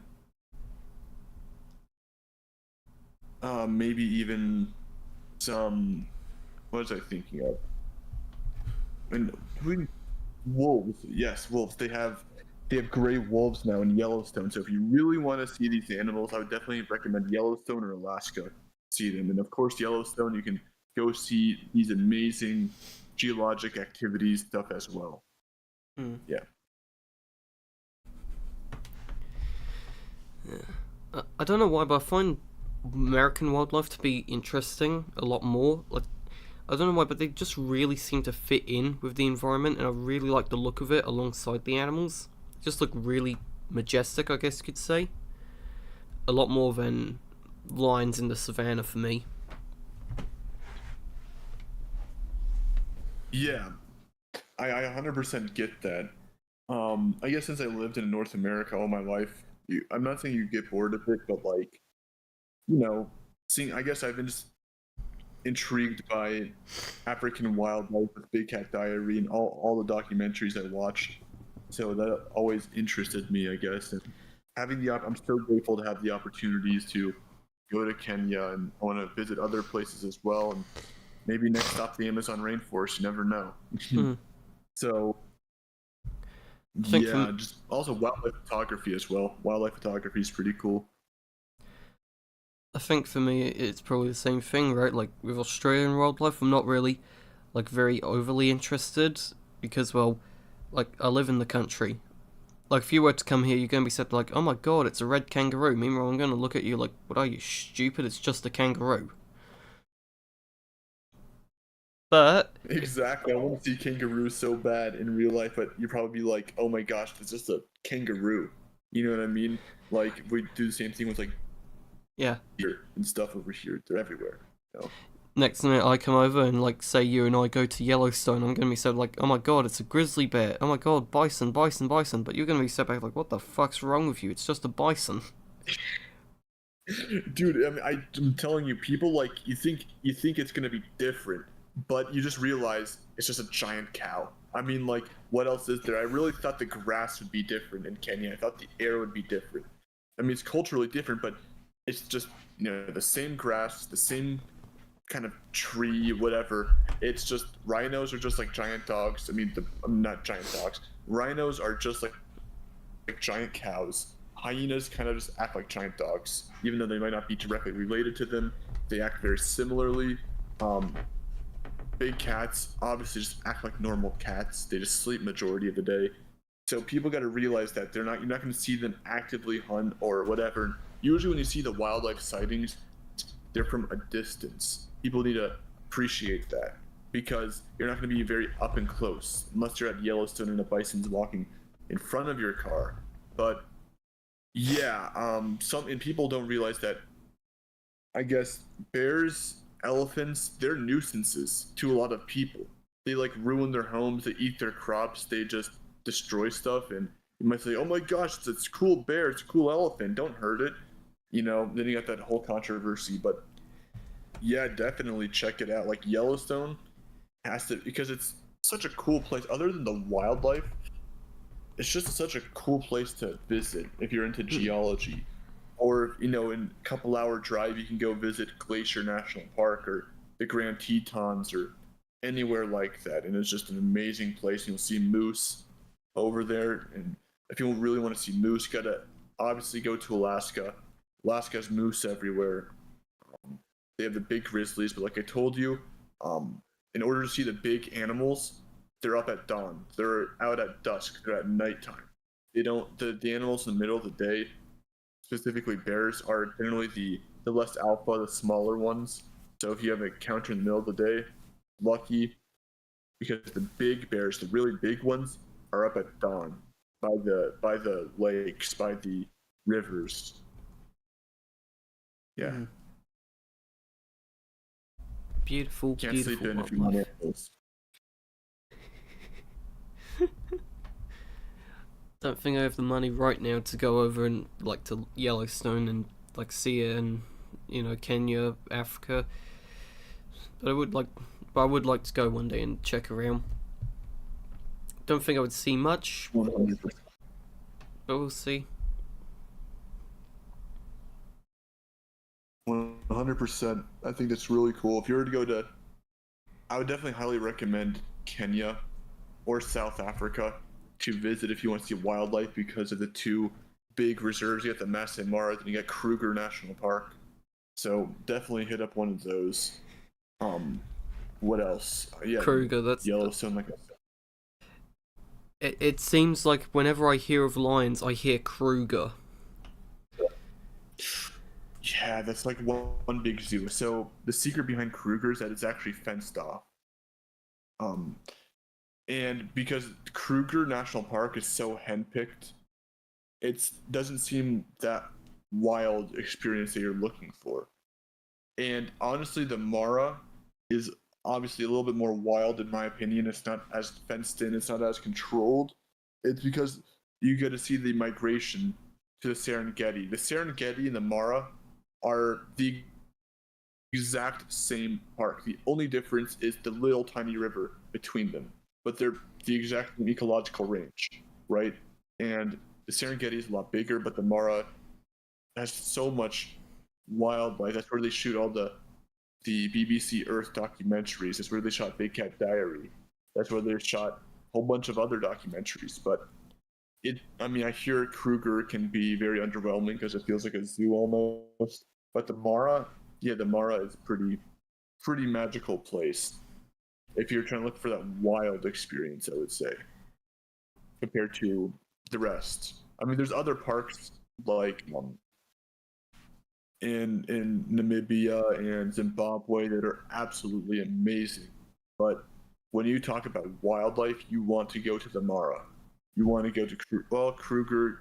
If you just want to see the animals, go to Kruger. But if you want to have that experience, the Mara is the way to go. And Yellowstone is also pretty handpicked as well. But Yellowstone's pretty wild. You'll have no cell phone reception in Yellowstone, which I find funny.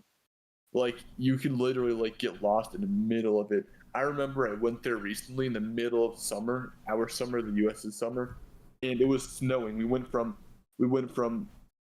30-minute drive from a place where it was, decently warm, 30-minute up a mountain, it was snowing. I'm like, wow, middle of August. But yeah, just two different climates. It's a really cool place. Yeah.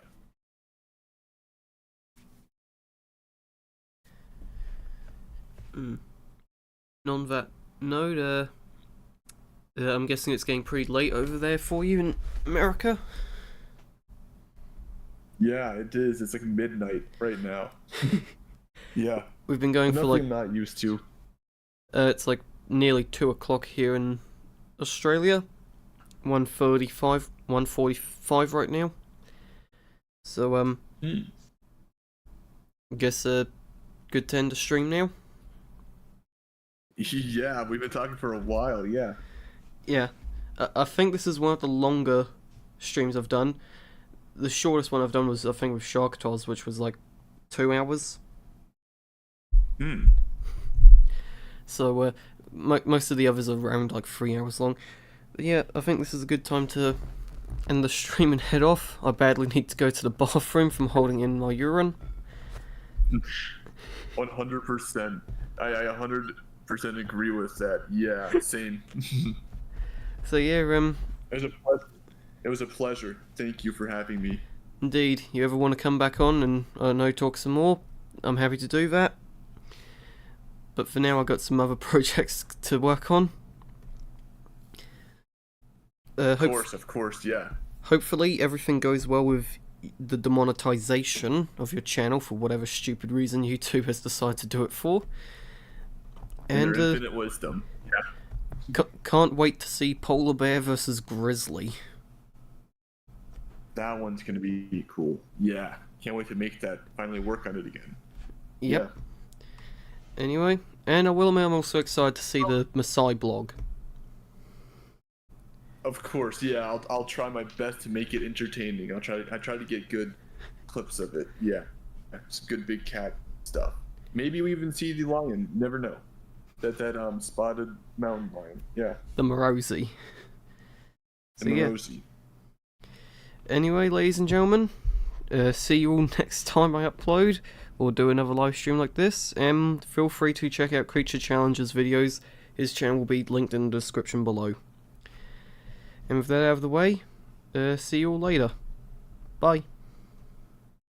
Peace.